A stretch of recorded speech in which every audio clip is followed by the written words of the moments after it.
Hello everyone, welcome to let's crack UPSC CSC. मैं ललित यादव आपका welcome करता हूँ सिक्स्थ क्लास की एनसीईआरटी के फोर्थ चैप्टर में। तो क्लास में आगे बढ़ने से पहले, आगे मूव ऑन करने से पहले मैं अपना एक बेसिक सा इंट्रोडक्शन दे देता हूँ। जो दोस्त मेरे को नहीं जानते, मेरा नाम ललित यादव है और मैंने डबल एमए किया है public administration and political science से। गोल्ड मेडलिस्ट रहा हूँ मास्टर्स में, दोनों ही सब्जेक्ट से जेआरएफ क्वालिफाइड है। बीएड किया है, सीटेट क्वालिफाइड है, एमफिल किया है, एमफिल में भी गोल्ड मेडलिस्ट रहा हूँ। पीएचडी मेरी अभी ऑलमोस्ट कंप्लीट होने वाली है। ठीक है। और आप में से जितने भी हमारे दोस्त हैं, मैं एक एनजीओ भी रन करता हूँ, ललित यादव की पाठशाला, जिससे कुछ स्लम के बच्चों की मैं हेल्प करता हूँ। अगर आपको फ्री पीडीएफ चाहिए या मेरे से आपको टच में रहना है तो आप ये टेलीग्राम चैनल जरूर ज्वाइन कीजिएगा। टेलीग्राम चैनल का नाम है अनअकैडमी ललित यादव की पाठशाला। अनअकैडमी ललित यादव की पाठशाला, फिर से बोलता हूँ, अनअकैडमी ललित यादव की पाठशाला। सारी की सारी फ्री पीडीएफ यहाँ पर अवेलेबल है। क्लास का लिंक भी यहीं पर आपको रेगुलर मिलेगा, फ्री क्लासेस का भी। मेरी टीम से बात करनी है, मेरे से बात करनी है, उसकी डिटेल्स भी आपको यहीं पर मिलेंगी। और बाकी अगर आप चाहते हैं कि बहुत डिटेल में स्टडी करें, एग्जाम क्रैक करें, तो आप अनअकैडमी का सब्सक्रिप्शन ले सकते हैं, क्योंकि अनअकैडमी से इस बार भी बहुत अच्छे रिजल्ट हुए हैं, जैसे हमेशा होते हैं। इंडिया के सारे टॉप एजुकेटर्स, हम सभी लोग मिलकर के आपके लिए क्लासेस लेकर के आते हैं। जब भी आप सब्सक्रिप्शन लेना तो आपको एक चीज करनी है, आपको फीस में डिस्काउंट चाहिए होगा, तो डिस्काउंट मैं दिला दूंगा। ये अनअकैडमी पर टाइम टू टाइम कई सारे ऑफर्स आते रहते हैं। कभी 10% डिस्काउंट, कभी 20% डिस्काउंट, कभी 50% डिस्काउंट, कभी 1 साल फ्री, कभी 6 महीने फ्री। कोई ना कोई ऑफर आता रहता है। तो ऐसे में अगर आप कभी सब्सक्रिप्शन लेते हैं, तो सब्सक्रिप्शन लेते टाइम अनअकैडमी के ऐप पर जब आप कोर्स सेलेक्ट कर लेते हैं ना, मान लीजिए 24 मंथ का कोर्स सेलेक्ट कर लिया, तो उसके नीचे एक रेफरल कोड डालना पड़ता है। ठीक है। तो वो रेफरल कोड में आपको ये डालना है LYLIVE। यहां पर रेफरल कोड डलता है, देखो यहां पर LYLIVE। इस कोड को अप्लाई कीजिए, LYLIVE। तो मानिए फिर आपको साथ चमत्कार हो जाएगा, मैजिक हो जाएगा, क्योंकि एक मैजिकल कोड है। एक तो फीस में जितना भी डिस्काउंट उस समय चल रहा होगा, जो भी ऑफर चल रहा होगा, वो डिस्काउंट आपको मिल जाएगा। दूसरा, सभी टीचर्स की क्लास मिल जाएंगी, लाइव और रिकॉर्डेड दोनों सेशन अवेलेबल हो जाएंगे। हिंदी इंग्लिश बाइलिंगुअल तीनों मोड में, तीनों तरीके की क्लासेस आप अपनी मर्जी से देख सकते हैं, कभी भी किसी भी लैंग्वेज में। ठीक है। और मैं आपको पर्सनली गाइड करूंगा 1 on 1। एग्जाम पास करने के लिए सबसे इंपॉर्टेंट चीज होती है गाइडेंस होना, कि कोई टीचर आपको पर्सनली गाइड करे 1 on 1। तो मैं अपने सारे स्टूडेंट्स को गाइड करता हूँ 1 on 1, एग्जाम पास होने तक गाइड करूंगा। रेगुलर बने रहेंगे, phone call, video call, personally मिल करके। कभी कोई प्रॉब्लम जिंदगी में भी आपको नहीं आने देंगे। तो उसके लिए अगर आपको ज्यादा चाहिए तो LY लाइव रेफरल कोड याद रखिए, इसको हमेशा अप्लाई करना है। अनअकैडमी का जब भी कोर्स लें, LY लाइव अप्लाई कीजिए। मेरे से बात करनी है, मेरी टीम से बात करनी है, तो मेरी टेलीग्राम चैनल ज्वाइन कर लीजिए। टेलीग्राम चैनल पर आपको सारी डिटेल्स मिल जाएंगी, अनअकैडमी की मेरी ऑफिशियल टीम का नंबर मिल जाएगा, आप डायरेक्ट उनसे कॉन्टेक्ट कर सकते हैं। टेलीग्राम चैनल का नाम है अनअकैडमी ललित यादव की पाठशाला। आप मुझे कहीं पर भी ढूंढेंगे तो मैं इस नाम से मिलूंगा आपको, अनअकैडमी ललित यादव की पाठशाला। हर जगह आप ढूंढ सकते हैं। आप सेपरेटली ऑप्शनल का कोर्स भी ले सकते हैं, कोशिश करना है कि 2 या 2 से अधिक साल का ही ले, 2 या 3 ईयर का कोर्स ले, वही ज्यादा बेटर रहते हैं। उससे कम के कोर्स में कोई बेनिफिट नहीं है, फीस में ज्यादा फर्क नहीं पड़ता। हर वीक एक स्कॉलरशिप टेस्ट होता है, संडे को दे सकते हैं, प्राइज जीत सकते हैं। ठीक है। मेंस की टेस्ट सीरीज भी स्टार्ट हो गई है अभी, इसको भी आप ज्वाइन कर सकते हैं LY लाइव कोड से। आइकोनिक कोर्स अगर आप लेंगे तो आपको वहां पर एक मेंटर और आंसर राइटिंग की फैसिलिटीज जो है वो अलग से आपको मिलेगी। आपकी एक मामले में और मैं हेल्प कर सकता हूं कि मैं आपको ईएमआई पर सब्सक्रिप्शन दिलवा सकता हूं। जितने मेरे फ्रेंड्स हैं फाइनेंशियली अगर इतने स्टेबल नहीं है और वो नहीं चाहते कि एक बार में कंप्लीट पेमेंट करें, तो मैं आपके लिए एक हेल्प कर सकता हूं कि मैं आपका सब्सक्रिप्शन जो है ना अनअकैडमी पर, पूरी की पूरी कंप्लीट फीस अपनी गारंटी पर भरवा करके, सबमिट करवा करके एडमिशन करवा दूंगा, सब्सक्रिप्शन दिलवा दूंगा। ठीक है। अब लेकिन जो फीस आपकी सबमिट करवाई है ना, वो फीस आपको महीना महीना करके मंथली बेसिस पर रिटर्न करनी पड़ेगी। उसके ऊपर कोई इंटरेस्ट नहीं लगता है, कोई हिडन चार्जेस नहीं है। ठीक है। बहुत इजीली अप्रूव भी करवा दूंगा, मेरी गारंटी रहेगी तो तुरंत हो भी जाएगा सारा का सारा काम। ठीक है। और आपको केवल पैन कार्ड, आधार कार्ड, बैंक की स्टेटमेंट, ये 3 चीजें आपको देनी होती हैं, वो किसी की भी प्रोवाइड कर सकते हैं अपनी फैमिली में आप। ठीक है। इसके लिए और ज्यादा डिटेल चाहिए तो आप मेरी टेलीग्राम चैनल जरूर ज्वाइन कर लेना। टेलीग्राम चैनल का नाम है अनअकैडमी ललित यादव की पाठशाला। फिर से बोलता हूँ, अनअकैडमी ललित यादव की पाठशाला। अनअकैडमी ललित यादव की पाठशाला मेरा टेलीग्राम चैनल है, उसको ज्वाइन कीजिए। वहां पर मेरी टीम की डिटेल मिलेंगी, नंबर भी मिलेगा, सब मिलेगा। उनसे डायरेक्ट कांटेक्ट कीजिए, वो आपकी इसमें हेल्प करेंगे। लेकिन ये ध्यान रखना, रेफरल कोड में यही बोलना है आपको। आप जब भी टीम से बात करें तो रेफरल कोड जरूर यही बताइएगा, LYLIVE, यही कोड लगेगा तो ही मैं आपकी हेल्प कर पाऊंगा, आपकी प्रॉपर गाइड कर पाऊंगा, आपकी गारंटी ले पाऊंगा। तो रेफरल कोड जरूर याद रखें, सारा खेल रेफरल कोड का ही है। LYLIV लगाइए, फिर आप समझिए आपकी पूरी रिस्पॉन्सिबिलिटी मेरी है। ठीक है, चलिए तो अपना नया चैप्टर शुरू करते हैं। की elements of a democratic government, लोकतांत्रिक सरकार के प्रमुख तत्व जो है वो हम देख लेते हैं क्या क्या है। देखिए, अभी आपने एक लास्ट चैप्टर जो पढ़ा था उसमें आपने देखा कि सरकार क्या होती है, किस तरीके से काम करती है ना। सरकार के मेन मेन, गवर्नमेंट के मेन मेन फैक्टर्स क्या होते हैं, गवर्नमेंट इस तरीके से काम क्यों करना पड़ता है। तो उसमें हमने कई सारे फॉर्म ऑफ वो देखे थे गवर्नमेंट के, कि मोनार्की में कैसे काम करते हैं, है ना, डिक्टेटरशिप कैसे काम करती है, डेमोक्रेटिक कैसे काम करती है। तो हमने ये तो देख लिया था कि डेमोक्रेटिक गवर्नमेंट कैसे काम करती है, लेकिन कोई गवर्नमेंट डेमोक्रेटिक है या नहीं, उसका क्राइटेरिया क्या रहेगा, किस बेस पर हम डिसाइड करेंगे कि कोई गवर्नमेंट है वो लोकतांत्रिक है कि नहीं, है ना। तो उन सारे फैक्टर्स के बारे में हम डिस्कस करेंगे। उस पर डिस्कस करने से पहले एक बहुत ही इंपॉर्टेंट, एक मजेदार सी, एक इंटरेस्टिंग सी स्टोरी एनसीईआरटी में दे रखी है। उस स्टोरी को मैं आपको थोड़ा सा समझाने की कोशिश करूंगा। उस स्टोरी के बेसिस पर आपको समझ में आएगा कि डेमोक्रेसी के अंदर कौन सा एलिमेंट सबसे ज्यादा इंपॉर्टेंट होता है। ठीक है, और स्टोरी स्टोरी में हम चलते हुए देखेंगे। तो एक साउथ अफ्रीका का एक एग्जांपल दे रखा है ना। साउथ अफ्रीका एक कंट्री है जहां पे अलग अलग हम बात करते हैं स्किन कलर के लोग रहते हैं, जैसे कि कोई डार्क कलर के होते हैं, जैसे इंडियन है उनका थोड़ा रंग सांवला होता है ना, व्हाइट कलर के होते हैं, ब्लैक कलर के होते हैं, अलग अलग स्किन कलर के जो लोग हैं वहां पर रहते हैं। ठीक है, अब वहां पर कलर के बेसिस पर बहुत ज्यादा डिस्क्रिमिनेशन होता था। ठीक है, रंग भेद की नीति इसको बोला जाता था, पॉलिसी ऑफ अपार्थाइड। ठीक है, तो रंग भेद की नीति के कारण वहां पर बहुत ज्यादा डिस्क्रिमिनेशन होता है। आज के टाइम में डेमोक्रेसी बहुत अच्छी है साउथ अफ्रीका में, बहुत प्रॉपर बढ़िया डेमोक्रेसी वाला देश माना जाता है, लेकिन एक टाइम वहां पर डेमोक्रेसी नहीं थी। तो वहां पर किस तरीके से डेमोक्रेसी आई और कौन सा मेन फैक्टर था जिसने डेमोक्रेसी को लाया, उसके लिए एक स्टोरी सुनते हैं। देखिए, एक माया नायडू नाम से ना एक 11 ईयर ओल्ड की साउथ अफ्रीका की एक लड़की है, छोटी सी प्यारी सी नन्ही सी बच्ची, जैसे डायलॉग मारते ना, छोटी बच्ची हो क्या, है तो वो छोटी बच्ची है, एक 11 साल की है माया नायडू। और साउथ अफ्रीका के जोहान्सबर्ग एक एरिया है वहां पर रहती है, अपनी मम्मी के साथ घर की सफाई कर रही थी। ये जैसे पिक्चर देखेंगे ना, फोटो देखेंगे, तो इस फोटो को देख करके आपको समझ में आएगा।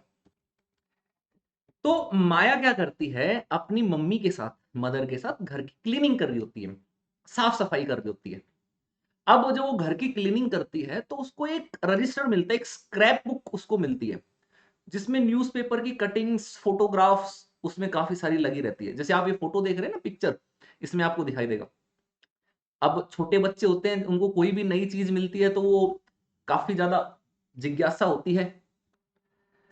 तो जब मीरा नायडू, माया नायडू जो है अपनी मम्मी के साथ सफाई करते टाइम उसको जो स्क्रैप बुक मिली, तो उसने उसको अच्छे से चेक किया, देखा उसमें कुछ फोटोज क्लिपिंग्स जो है वो निकली।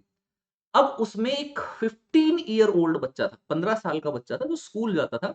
ठीक है, उसकी बहुत सारी पिक्चर्स, बहुत सारी फोटोज थी। अब उसने इतनी सारी फोटोज देखी और वो उसके लिए वो फैमिलियर भी नहीं था। किसी एक अननोन पर्सन की इतनी सारी फोटोज, इतनी सारी पिक्चर्स उसने जब देखी, तो उसके मन में एक ऑब्वियस सी बात है, ये जिज्ञासा हुई, उसको जानने की वो हुई, कि इच्छा हुई कि जानते कौन है भाई ये। तो उन्होंने अपनी माँ से पूछा कि मम्मी ये बताओ कि ये कौन बच्चा है। तो उसकी मम्मी ने उस सारे स्क्रैप बुक को पढ़ी और बताया कि भाई ये बच्चा जो है इसका नाम हेक्टर पीटरसन है, और इसको पुलिस ने गोली मार दी और छोटी एज में इसकी डेथ हो गई। इतना सुनकर के माया को बड़ा झटका लगा, बड़ा शौक लगा कि यार 15 साल का बच्चा और उसको पुलिस ने गोली मार दी। तो उसने ऐसा पूछा, ऐसा क्यों मम्मी, आखिर क्यों उसको गोली मारी। तो फिर माया की माँ जो है उसने उनको समझाना स्टार्ट किया कि भाई जो पहले है ना दक्षिण अफ्रीका में, साउथ अफ्रीका में पहले अपार्थाइड लॉ लागू था, एप्लीकेबल था। ठीक है, वहां पर रंग भेद का कानून लागू होता था। रंग भेद का मतलब apartheid means discrimination based on the colour of the skin. ठीक है, यानी कि चमड़ी के रंग के आधार पर आपके बेस पर डिस्क्रिमिनेशन करना। भेदभाव करना, इस तरीके का डिस्क्रिमिनेशन वहां पर था। यानी कि जो गोरे रंग के होते, उन्हीं को ही राइट्स दिए जाते थे, उन्हीं को अधिकार दिए जाते थे, उन्हीं को इंसान, ह्यूमन समझा जाता था। और जो कलर्ड पर्सन्स होते थे, जो गोरे रंग के अलावा जिनका स्किन का कलर ब्लैक हुआ, सांवला हुआ, गेहुआ हुआ, अलग-अलग जो कलर्ड पर्सन्स थे, उनको वहां पर एज ए ह्यूमन भी ट्रीट नहीं किया जाता था। उनको इक्वल स्टेटस नहीं था। ठीक है। दक्षिण अफ्रीका की the species of South Africa were divided into different groups on the basis of apartheid और द स्किन कलर। और वहां का रूल क्या था, बड़ा ही सुनिए। According to the law there, white, black, Indian and other species were not allowed to have relationship with each other. ये पिक्चर देखिए, बहुत ही रिलेवेंट सी पिक्चर है, आपके सामने दिखाई देगी। इस पिक्चर में क्या किया जा रहा है कि एक तरफ गोल्डन कलर की फिश है और एक तरफ ये ब्राउन ब्लैक कलर की फिश है। अब इस हाथ से इस पर्सन ने इस फिश को इन बाकी फिश के साथ आने से रोक दिया, इसको साइडलाइन कर दिया, किनारे कर दिया। यानी कि इसका मतलब ये है कि ये चाहते हैं कि ये दोनों अलग अलग रहें, एक दूसरे के साथ मिलजुल करके ना रहे, एक दूसरे के साथ रिलेशंस जो है वो ना बनाए। तो इस तरीके की वो थी। किसी को परमिशन नहीं थी कि गोरा और काला, ब्लैक और कलर्ड और ये जो व्हाइट पीपल, ये आपस में एक दूसरे के साथ किसी भी तरीके के रिलेशन को बनाए।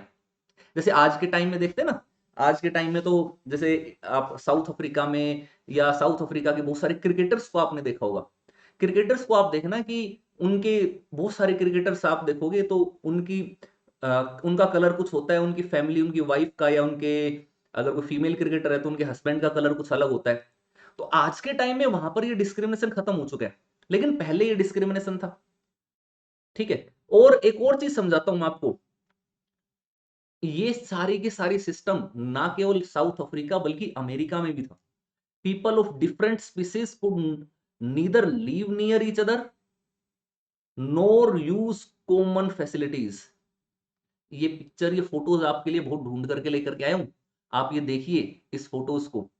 इसमें इसके थ्रू आपको पॉलिसी ऑफ अपार्थाई, ठीक है, अपार्थाई थाई का लो, रंग भेद का कानून देखने को मिलेगा। इस फोटो में क्या दिख रहा है, ड्रिंकिंग फाउंटेन, पीने का पानी। एक तरफ लिखा है व्हाइट, केवल सफेद लोग, एक तरफ लिखा है कलर्ड, यानी व्हाइट के अलावा बाकी लोगों के लिए अलग। इसका मतलब कॉमन फैसिलिटीज में भी डिस्क्रिमिनेशन था। कॉमन फैसिलिटीज क्या होती है, जैसे कि किसी रेलवे स्टेशन गए आप, एयरपोर्ट गए, बस स्टेशन गए, है ना, कोई स्विमिंग पूल में गए, कोई बीच पे गए, ठीक है, कहीं टॉयलेट, पब्लिक टॉयलेट में गए, ये सारे कॉमन फैसिलिटीज के अंतर्गत आ जाते हैं, जिसका यूज सब करते हैं। तो ये लोग एक साथ कॉमन फैसिलिटीज भी यूज नहीं कर सकते थे, इतना ज्यादा डिस्क्रिमिनेशन वहां पर था। ठीक है। एक यहां पर देखिए पब्लिक स्विमिंग पूल का एक फोटो थी, ये मैं निकाली है, पुराने टाइम की है, और उसमें लिखा हुआ है कि व्हाइट ओनली। यानी कि अगर कोई पब्लिक स्विमिंग पूल है तो वहां पर कलर्ड पीपल को आने जाने तक के लिए भी अलाउड नहीं था, वो वहां पर पहुंच नहीं सकते थे। इतना ज्यादा डिस्क्रिमिनेशन था। इनके हॉस्पिटल अलग होते थे, ठीक है, हॉस्पिटल की गाड़ियां अलग होती थी। जो व्हाइट पीपल होते थे उनके लिए फुल फैसिलिटी वाले बहुत अच्छे हॉस्पिटल दिए जाते, जिस तरीके से आप ये देखेंगे ना, ये फर्स्ट नंबर पर जो हॉस्पिटल है, इसमें देखिए प्रॉपर हाई टेक। और जो कलर्ड पीपल होते थे उनके लिए इस तरीके के हॉस्पिटल होते थे जिसमें फुल पूरी फैसिलिटीज भी अवेलेबल नहीं होती थी, डॉक्टर्स भी पूरे अवेलेबल नहीं होते थे, बहुत ही भीड़ मारा मारी जैसा हाल होता था। जैसे आज के टाइम में हमारे कई जगह पर जो सरकारी हॉस्पिटल में जिस तरीके का हालात देखते हैं आप, और प्राइवेट हॉस्पिटल में आप जो अंतर देखते हैं, उस तरीके का अंतर वहां पर ब्लैक एंड व्हाइट के लिए होता था। ठीक है। अब जब अस्पताल की गाड़ियां थी, उसको भी देखिए, बड़ा ही आपको जान करके शॉकिंग एक ट्रूथ आपको पता चलेगा, आश्चर्यजनक सच पता चलेगा कि hospital vehicles for white people were equipped with necessities while those for black people are not equipped with facilities। Ambulance होती है ना, एम्बुलेंस, तो एम्बुलेंस में कुछ बेसिक बेसिक चीजें होती हैं। जैसे वहां पर आप देखोगे एक स्ट्रेचर होता है, ठीक है, ऑक्सीजन के लिए होता है, और भी बहुत सारे ड्रिप लगाने के लिए होते हैं, छोटे मोटे एक छोटा सा ऑपरेशन करने लायक कुछ इमरजेंसी वाले नेसेसिटीज से रिलेटेड चीजें वहां पर मिलेंगी। लेकिन जब एम्बुलेंस की बात आती थी, तो जो व्हाइट पीपल होते थे उनके एम्बुलेंस के लिए सारे की सारी चीजें देखने को मिलती थी, लेकिन जो ब्लैक पीपल थे उनकी एम्बुलेंस में कोई फैसिलिटी नहीं होती थी। तो ये इस तरीके का डिस्क्रिमिनेशन था। यहां पर देखो, आप एक पिक्चर देखिए, ये एक कोई बहुत पुरानी फोटो जो है वो इंटरनेट पर मिली, आपको समझाने के दृष्टिकोण से मैंने ली है, ये लेकर गया हूं। यहाँ पर देखिए क्लियर लिखा हुआ है, एक तरफ व्हाइट और इस तरफ लिखा हुआ है कलर्ड। अब व्हाइट वाले में आप देखो दो दो एक तो वॉश बेसिन एकदम बिल्कुल प्रॉपर तरीके से बना हुआ है, स्विच भी है यहाँ पर कि आप गर्म पानी ठंडा पानी जिस तरीके से चाहे कर सकते हैं। ठीक है, दो इस तरफ देखोगे तो यहाँ पर नल आपको देखने को मिलेंगे। वहीं देख लीजिए कलर्ड के लिए क्या कर रखा है, इसी व्हाइट वाले सिंक से निकल करके कलर्ड वाले में आ रहा है, और उसमें लोहे का एक सिंपल सा एक ये स्ट्रक्चर, जैसे आप रेलवे में देखते हैं, रेलवे के टॉयलेट बाथरूम अगर आपने यूज किया होगा तो उसके अंदर इस तरीके का आपको देखने को मिलता है। रेलवे भेदभाव नहीं करता इंडिया में किसी के साथ, ठीक है, लेकिन ये साउथ अफ्रीका में इस तरीके की कंडीशंस थी। तो सोचिए ऐसी कंडीशन में कोई इंसान कैसे रह सकता है। ठीक है, रेल और बस उनके लिए अलग थी, उनके लिए बस स्टैंड जो है वो भी सेपरेट थे कलर्ड और व्हाइट के लिए। ठीक है, वोट डालने की वो नहीं थी, बाकी सब तो छोड़ो, वोट भी नहीं डाल सकते थे। जो अगर हम बात करते कलर्ड पर्सन्स, तो उनको वोट नहीं डालने दिया जाता था। साउथ अफ्रीका की जो बेस्ट लैंड थी, the best land in the country was reserved for the white people, and the black people goat the cheapest land and farming, cheapest land for farming.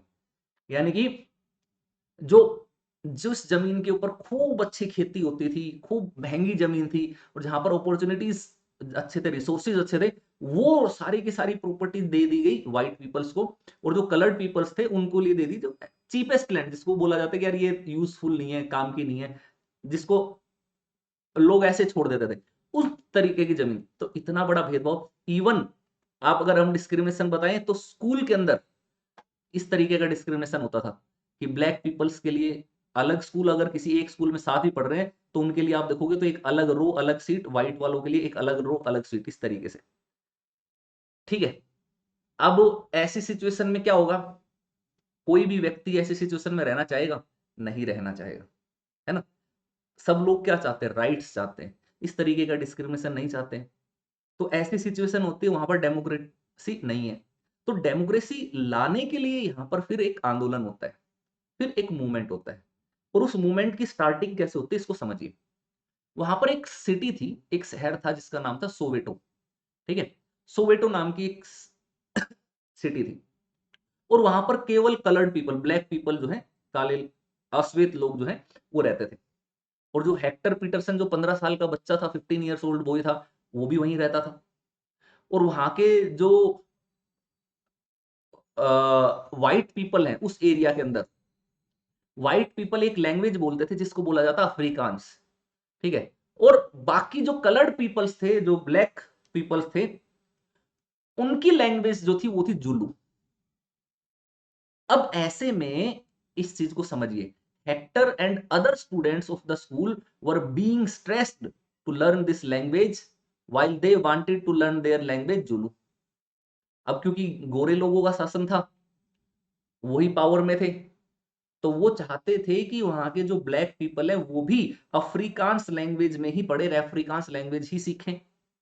लेकिन जो वहां के ब्लैक पीपल थे जिनको Afrikaans आती ही नहीं थी, वो जुलू लैंग्वेज जानते थे, तो वो चाहते थे यार हमें ये अफ्रीकांस लैंग्वेज आती नहीं, अगर ये लैंग्वेज अप्लाई कर दोगे तो इसका मतलब हम एजुकेशन भी नहीं ले पाएंगे, और हम गवर्नमेंट की जॉब्स में भी नहीं जा पाएंगे, कुछ भी नहीं कर पाएंगे जब एजुकेशन नहीं ले पाएंगे। तो वो कहते थे कि भाई हमें जुलू लैंग्वेज में पढ़ना है, हमें जुलू लैंग्वेज जो है उसमें सीखना है। इस चीज को लेकर के वहां पर प्रोटेस्ट हो रहा था, स्टूडेंट लोगों ने प्रोटेस्ट किया। ठीक है, और लैंग्वेज का मामला आप देखना बड़ा ही जटिल मामला होता है, सेंसिटिव मामला होता है। लैंग्वेज के मामले ने पाकिस्तान को से अलग करके बांग्लादेश का उदय करवा दिया था, उसको भी मैं आपको समझाता हूं। देखिए समझिए, लैंग्वेज का इससे आगे जाने से पहले, हम जब आजाद हुए तो आजादी के बाद दो देश बने।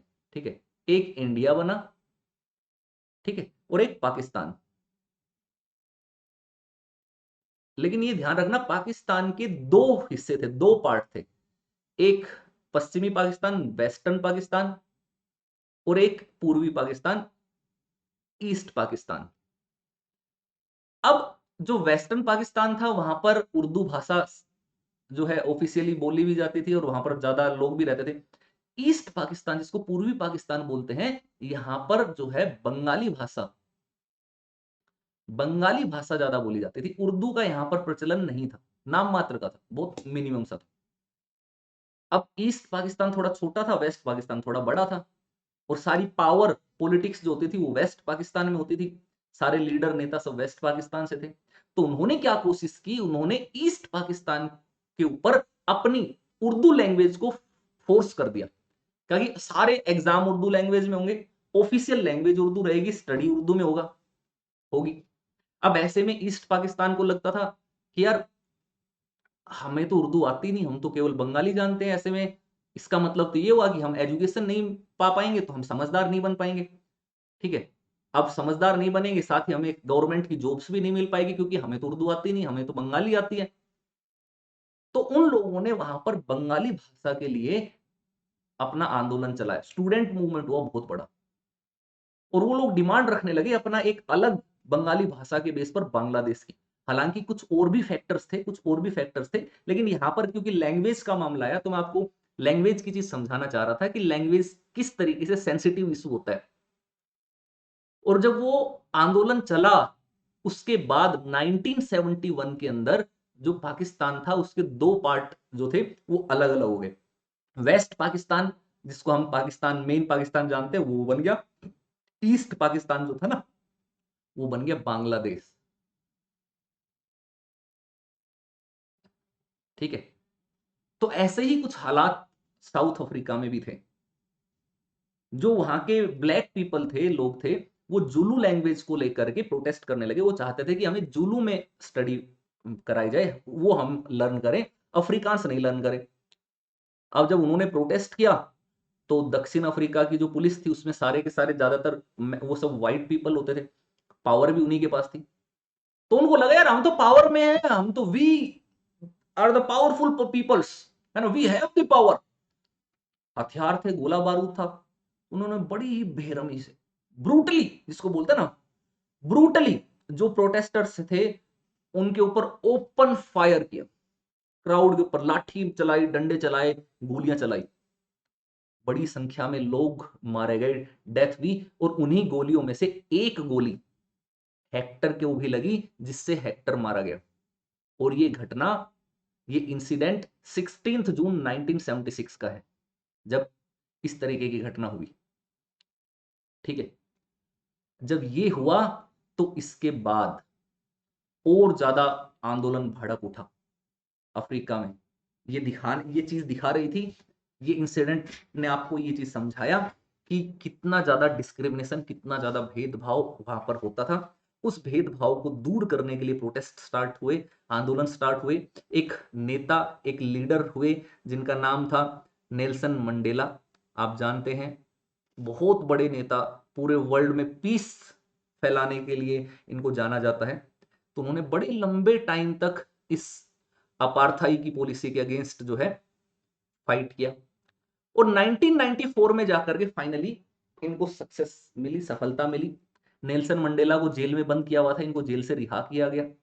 ठीक है, ब्लैक और व्हाइट पीपल्स के बीच में आपस में बातचीत हुई, एक नया कॉन्स्टिट्यूशन बनाया गया 1994 में। और उस कॉन्स्टिट्यूशन में ये प्रोविजन कर दिया गया कि जो पहले, आज से पहले जितनी भी चीज हुई, फॉरगेट एवरीथिंग, मिट्टी डालो, मिट्टी पाओ, भूल जाओ, आज से नई शुरुआत करते हैं।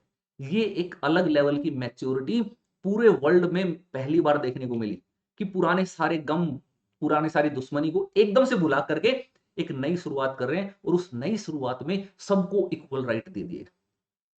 ब्लैक हो, व्हाइट हो, सबको equal right, equal voting, equality का, हर तरीके का, जॉब का, हर मामले में इक्वल राइट। और ह्यूमन राइट्स के मामले में कॉन्स्टिट्यूशन में इतने अच्छे अच्छे ह्यूमन राइट्स डाल दिए गए, जितने बढ़िया ह्यूमन राइट्स उस टाइम तक किसी भी कंट्री के पास नहीं थे। अब वहां पर डेमोक्रेसी बनी, अब वहां पर लोकतंत्र आया। तो डेमोक्रेसी का जो पहला की एलिमेंट है, इसको बोलते हैं हम समानता, इक्वेलिटी, इक्वेलिटी। ठीक है, समानता सबसे पहला एलिमेंट। और इक्वेलिटी क्या, हर चीज में, किस चीज में, आपको वोट डालने की इक्वेलिटी, आपको इलेक्शन इलेक्शन कंटेस्ट करने की इक्वेलिटी, सारे के सारे जो है आपके अपॉर्चुनिटीज,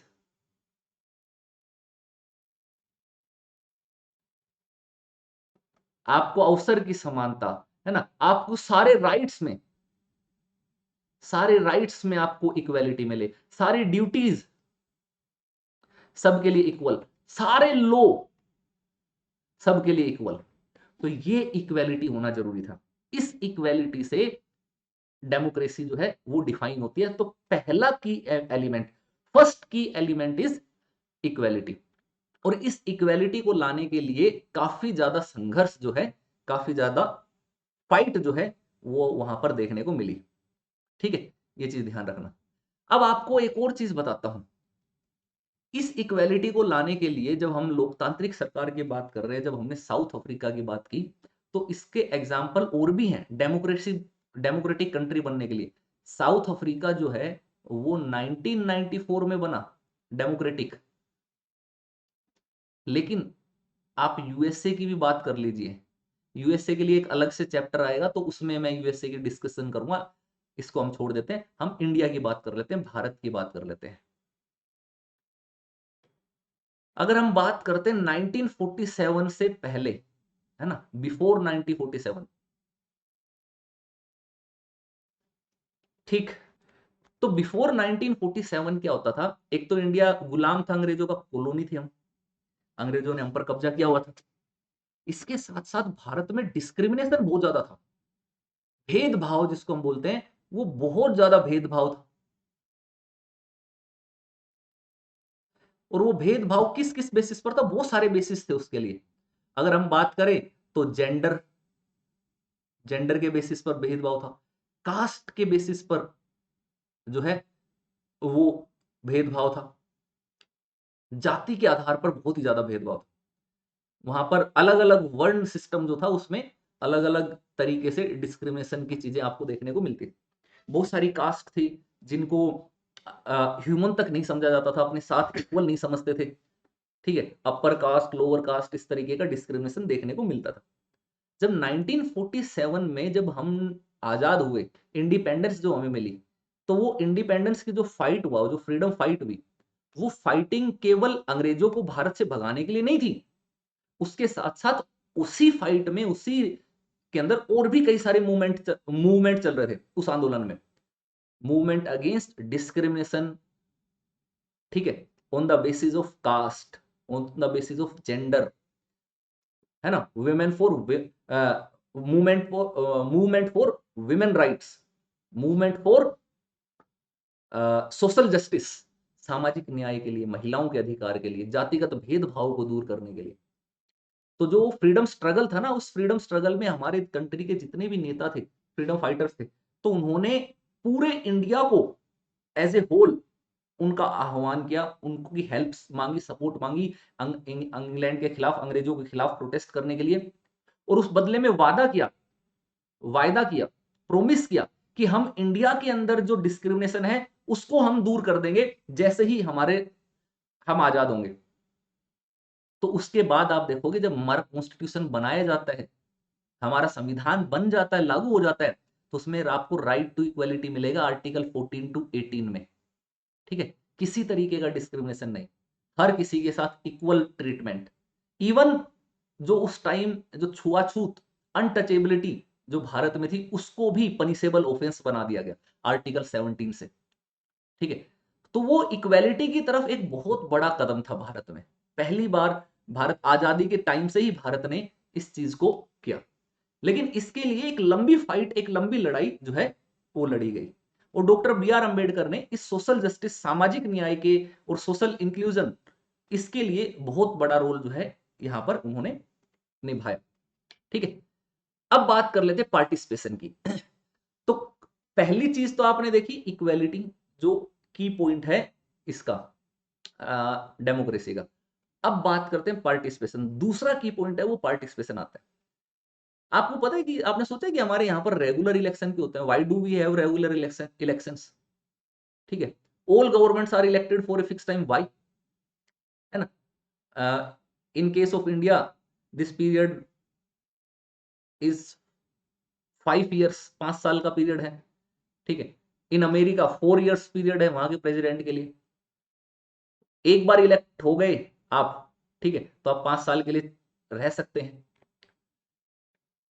लेकिन उसके अगेंस्ट उसके बाद 5 ईयर्स इस टर्म के बाद अगली बार भी अगर आपको दोबारा से इलेक्ट होना है, तो उसके लिए आप तभी इलेक्ट हो पाओगे जब आप लोगों के सामने वोट मांगे और लोग, सिटीजन जो हूं, आपको वोट दें। The government can remain in power again only when people choose it again and again. अगर लोग बार बार चुनेंगे तभी आप सत्ता में रहोगे। और बार बार क्यों चुनेंगे आपको? आप कुछ अच्छा काम करोगे तभी तो चुनेंगे। अगर आप अच्छा काम नहीं करोगे तो नहीं चुनेंगे। ठीक है, तो इसका मतलब यह है कि जो फिक्स टर्म है उस टर्म के अंदर गवर्नमेंट को लोगों के बेनिफिट के लिए, वेलफेयर के लिए काम करना पड़ेगा। अगर काम नहीं करेगा मेरे दोस्त, तो कुछ नहीं मिलने वाला। फिर अगले इलेक्शन में किसी और पार्टी को वोट मिल जाएगा, है ना। लोग उसको वोट थोड़ी देंगे जो उनके लिए काम नहीं करेगा। इसीलिए election time is the time for the people to realise their strength in democracy. In this way, due to regular elections, people remain in control. ठीक है, वो कंट्रोल करके रखते हैं लोग गवर्नमेंट पे। ठीक है, लोगों का कंट्रोल रहता है। कोई भी सरकार जो है डिक्टेटर नहीं बन सकती है।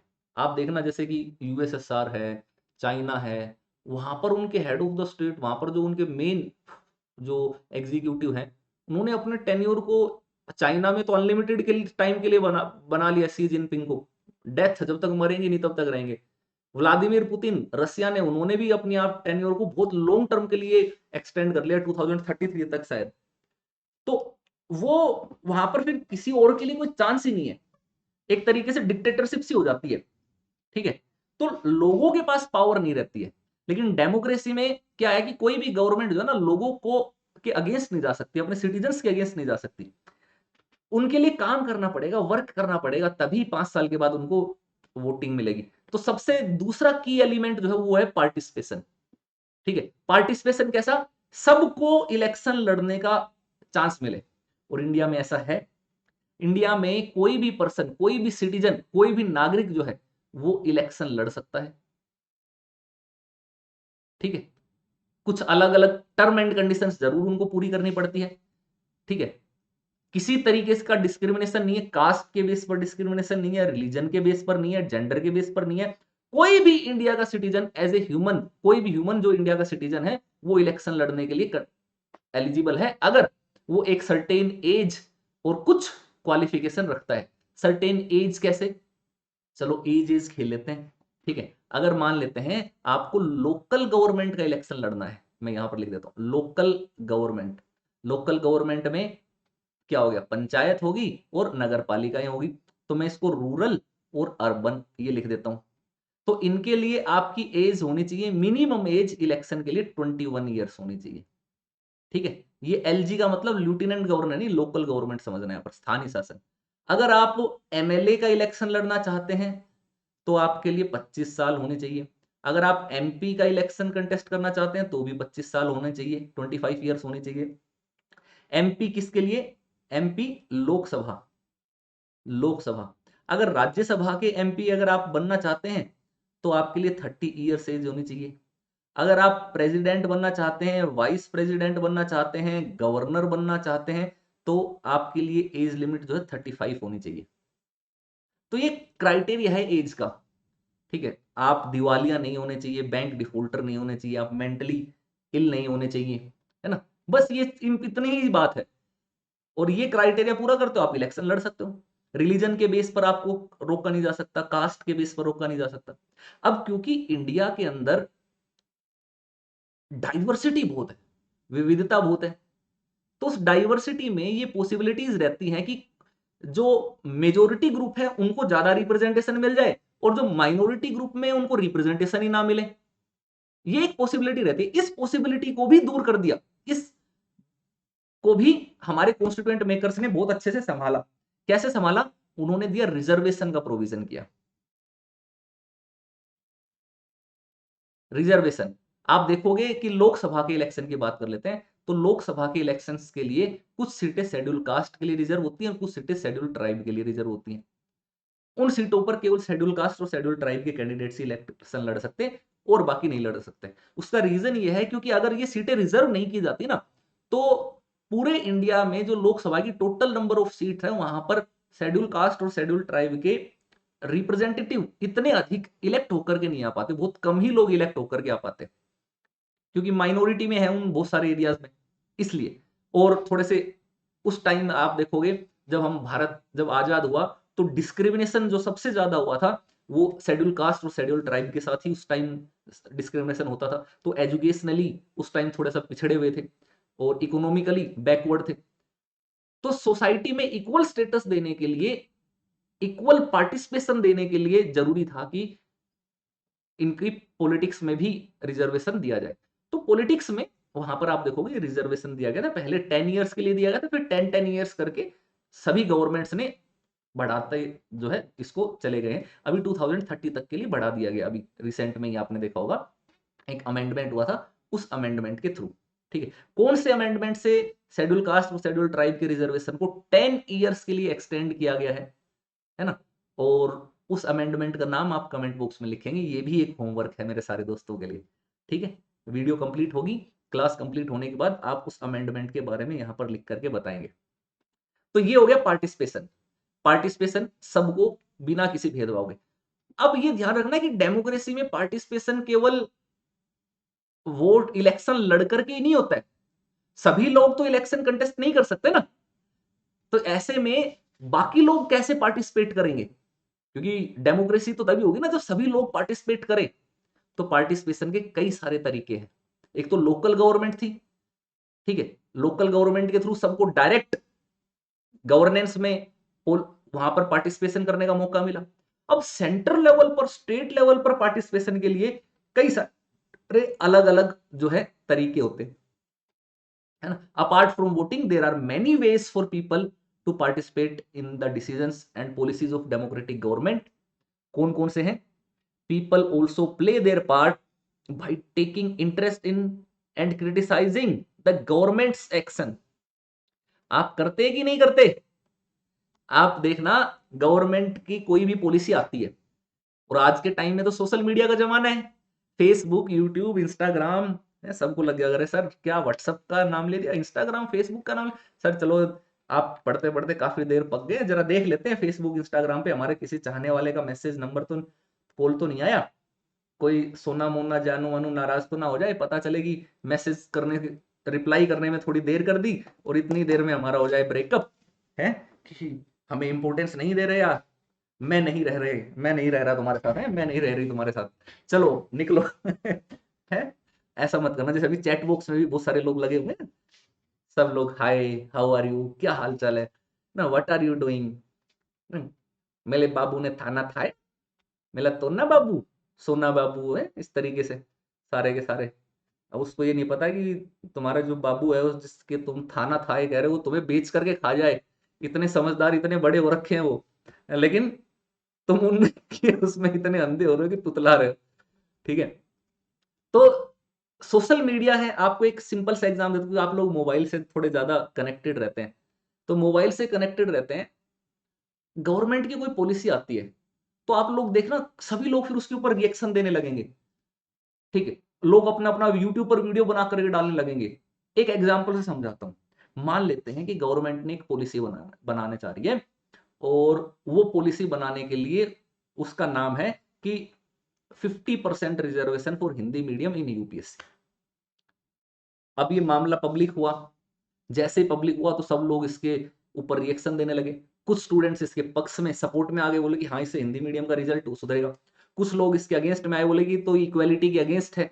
ठीक है, कि लैंग्वेज के बेस पर रैंक, नेशनल लेवल पर रिजर्वेशन देना तो केवल हिंदी को ही क्यों, बाकी लैंग्वेज जो है, अदर लैंग्वेजेस हैं उनको भी दो, ताकि उनको भी अपलिफ्टमेंट जो है वो हो सके।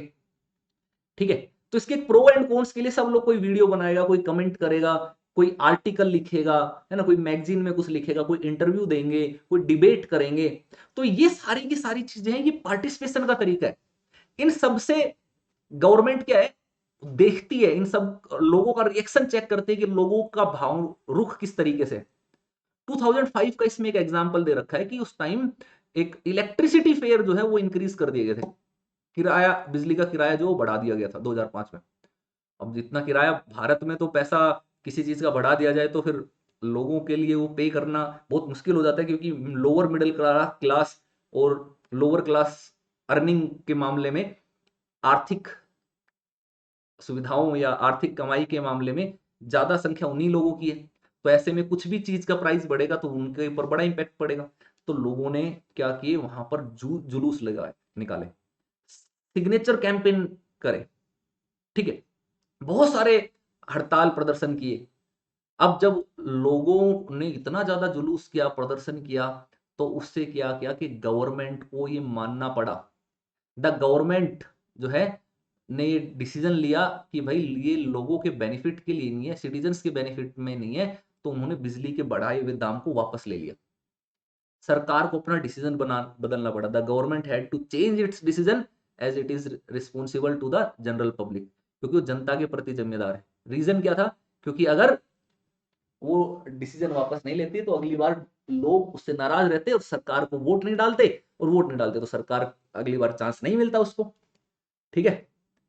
तो इसलिए ये सारी की सारी चीजें, तो ये पार्टिसिपेशन का एक तरीका है। There are several ways by which people can express their opinion and explain to the government what action it should take, ठीक है।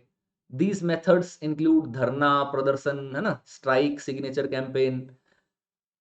Through them, things which are wrong and not justified are brought to the fore, ठीक है।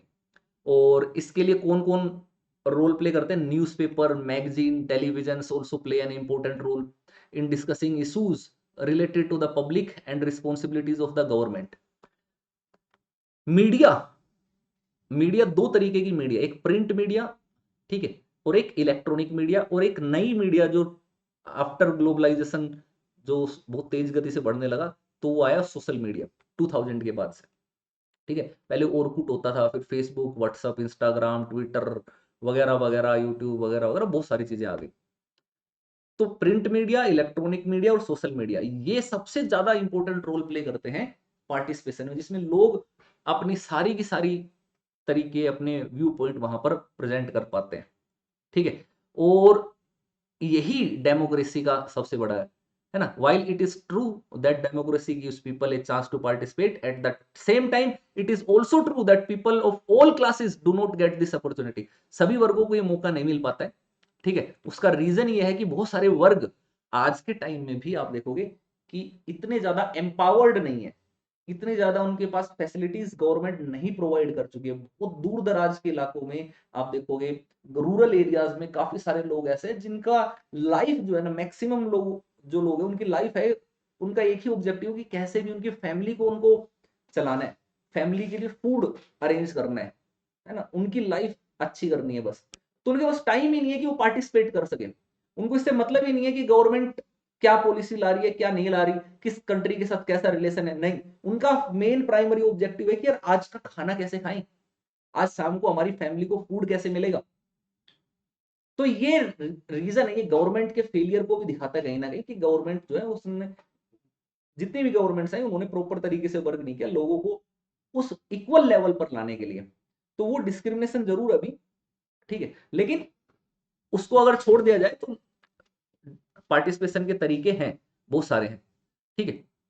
और भी कई सारे हैं, जैसे अगर हम बात करते हैं कि another way for people to participate is that they move the movement that the government and its working method challenge to, ठीक है।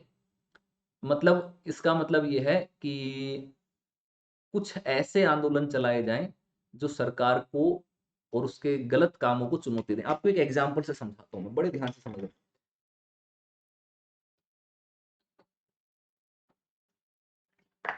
इंडिया में कोई भी काम, कोई भी मामला जब तक बहुत बड़ा नहीं बन जाता ना, तब तक नहीं होता है। आपने, इंडिया में रेप जो है ना, एक बहुत बड़ी प्रॉब्लम है। और रेप के बाद जो विक्टिम है उसकी डेथ, उसको मार देना, उसका मर्डर कर देना, एक बहुत ही ज्यादा विभत्स या बहुत ही भयानक, बहुत ही बड़ी समस्या जो है भारत में इस तरीके की है, जो आए दिन रेगुलर इस तरीके के केसेस देखने को मिलते हैं। आपको याद होना चाहिए कि एक बार एक दामिनी केस हुआ था, निर्भया केस जिसको बोलते हैं। जब निर्भया केस हुआ दिल्ली में, तो पूरे इंडिया के लोगों ने इसके अगेंस्ट प्रोटेस्ट किया। कैंडल जो है वो लेकर के सबने पीसफुली प्रोटेस्ट किया। तो गवर्नमेंट को लगा यार कि पूरा का पूरे जो लोग हैं वो इसके अगेंस्ट हैं, कोई स्ट्रिक्ट लॉ बनाना पड़ेगा। इसीलिए उन्होंने उस मामले को सीरियस नहीं लेते हुए, और उसके जो वो थे आरोपी आरोपी थे, दोषी जो थे, उन सबको पकड़ा। ठीक है, काफी लंबे टाइम तक उनके ऊपर मुकदमा चला। ठीक है, लेकिन एक स्ट्रिक्ट लॉ जो है इंडिया में बना दिया गया। उसके बाद फांसी की सजा, हैंग टिल डेथ, इस तरीके की चीजें कर दी गई। रेप के मामले में, रेप के बाद मर्डर के मामले में एक मामला तेलंगाना का आया, शायद एक मामला था हैदराबाद का मामला था, जहां पर एक वेटनरी डॉक्टर थे, पशुओं की डॉक्टर थी, उनका कुछ लोगों ने गैंग रेप करके उनको जिंदा जला दिया, है ना, लाइव उनको बर्न कर दिया। अब इसके अगेंस्ट वहां पर ही नहीं, पूरे इंडिया में लोग जो है जुलूस निकाला, धरना प्रदर्शन किया, लोगों ने कैंडल लाइट निकाला। तो गवर्नमेंट के ऊपर प्रेशर बनने पड़ा, लगा गवर्नमेंट पे बहुत ज्यादा प्रेशर आया। उसका प्रेशर कैसे आया? क्योंकि गवर्नमेंट को ये लगने लगा कि अगर कोई एक्शन नहीं लिया इस मामले में तो लोग नाराज हो जाएंगे, और लोग नाराज हो जाएंगे, रूठ जाएंगे, तो वोट नहीं देंगे। तो कुछ ही दिनों के बाद खबर आती है कि पुलिस एनकाउंटर में वो सारे के सारे लोग मारे गए जिन लोगों ने वो रेप और मर्डर किया था। ठीक है, हालांकि वो प्रक्रिया, वो प्रोसेस सही थी कि नहीं, वो एक अलग चीज है, लेकिन मैं आपको एक ये बता रहा हूं कि वो लोगों के पार्टिसिपेशन का तरीका था जिससे एक्शन लेने पर मजबूर होना पड़ा गवर्नमेंट को। और आंध्र प्रदेश की गवर्नमेंट ने दिशा विधेयक उसी टाइम तुरंत लॉन्च किया, उसी टाइम उन्होंने बनाया। ठीक है, दिशा लो बना 21 दिन के अंदर, 21 डेज, विद इन 21 डेज, अगर कोई रेपिस्ट है तो उसका पूरा का पूरा मामला 21 डेज में निपटाया जाएगा। अगर वो दोषी नहीं है तो उसको फ्री किया जाएगा विद रिस्पेक्ट, और अगर वो दोषी है तो 21 डेज के अंदर फांसी हो जाएगी, है ना। फास्ट ट्रैक कोर्ट बनाए। तो ये भागीदारी के तरीके हैं। Participation of Dalits, Adivasis, minorities, women and other is often done through these movement. Bharat में इसी आंदोलनों के माध्यम से ही आप देखोगे खास करके बहुत सारे समुदायों को भागीदारी मिली, पार्टिसिपेशन मिला, नहीं तो पार्टिसिपेशन देने के लिए तैयार नहीं थे। जैसे विमेन की बात अगर हम बात करते हैं, भारत में इक्वल राइट तो दिए विमेन्स को, ठीक, लेकिन वो केवल कॉन्स्टिट्यूशनल लेवल तक रह गए। आप रियलिटी में देखोगे तो आपको पता चलेगा कि इक्वेलिटी नहीं थी। खास करके आप एजुकेशन के मामले में देख लो, आप देखना कि स्कूलिंग तक तो फिर भी लड़के लड़कियां सभी लोग एजुकेशन लेते हैं, लेकिन आफ्टर स्कूल, स्कूल के बाद हायर एजुकेशन में आप देखना लड़कियों की पॉपुलेशन बड़ी कम है। कुछ गिनी चुनी लड़कियां ही आगे जा पाती, उनको फैमिली नहीं पढ़ने देती। ठीक है, जल्दी अर्ली एज में मैरिज करा दी जाती है। अगर वो वर्क करना चाहे, जॉब करना चाहे, तो जॉब नहीं करने दिया जाता बहुत सारी जगहों पर, बहुत सारे फैमिलीज में बहुत सारे एक्स्ट्रा प्रेशर रहते हैं। ठीक है, तो किसी कंपनी में अगर वो जॉब कर रहे हैं तो इक्वल वर्क के लिए इक्वल पे उनको नहीं मिलता था। तो इनकी प्रोटेस्ट के बाद, इनकी डिमांड के बाद फिर ये चीजें उठी। फिर उसके बाद आप देखोगे हर काम के लिए इक्वल पैसा मिलता है, इक्वल काम के लिए इक्वल पैसा, चाहे फिर आप विमेन हो या मैन हो, कोई फर्क नहीं पड़ता। ठीक है, ट्राइबल एरियाज के लिए आप देखोगे वहां पर जिस तरीके से उनके साथ डिस्क्रिमिनेशन होता था, जंगलों की कटाई, ठीक है, और पूरे गांव के गांव को एक एरिया से हटा करके दूसरे एरिया तक में जबरदस्ती माइग्रेट करवा दिया जाना। ठीक है, इंडस्ट्रियलिस्ट को वहां पर जाकर के बहुत सारे एरिया अलॉट कर दिया जाना, और फिर वो वहां पर उसका मिस यूज करते। ठीक है, तो इन सब के अगेंस्ट भी आप देखोगे बहुत सारे आदिवासी मूवमेंट वहां पर चले, जिसके कारण फिर गवर्नमेंट को बहुत स्ट्रिक्ट लॉज बनाने पड़े एनवायरमेंट से रिलेटेड, फॉरेस्ट से रिलेटेड। तो वो जो पार्टिसिपेशन है वो इन आंदोलनों के जरिए हो पाती है। ठीक है, अब अगर हम बात करते हैं, if the people of country are aware and interested in how the country is run, then the democratic form of government of the that country become stronger. ठीक है, और इसका एक सिंपल सा एग्जांपल मैं आपको समझाता हूं। आप ये पिक्चर देखिए, इस पिक्चर में आपको बहुत सारे लोग एक जुलूस निकालते हुए दिखेंगे, एक धरना प्रदर्शन करते हुए दिखेंगे, झंडा लेकर के। इसको हम एक अभी लेटेस्ट करंट के साथ जोड़ते हैं, कुछ ही साल पहले की बात है, लगभग अभी कुछ ही महीनों की बात कर लें चाहे, फार्मर लॉज आपने सुना होगा। गवर्नमेंट ने क्या करे कि 3 बिल बनाए, 3 जो है ना बिल बनाए, जिसको फार्मर बिल कहा जाता है, किसान बिल। ठीक है, फार्मर बिल्स कहा जाता है, 3 अलग अलग बिल्स थे। अब इन बिल्स को जो है बहुत सारे किसानों को ये चीज पसंद नहीं आई, फार्मर्स को।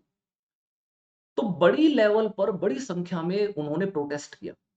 ठीक है, आपने ना न्यूज सुना होगा कि दिल्ली के घेर लिया, सिंघू बॉर्डर जो था उसके पास आकर के बड़ी पॉपुलेशन में फार्मर्स जो है वहां पर आकर के बैठे, और उन्होंने वहां पर हड़ताल की, गवर्नमेंट के इस बिल्स के अगेंस्ट उन्होंने वो किया।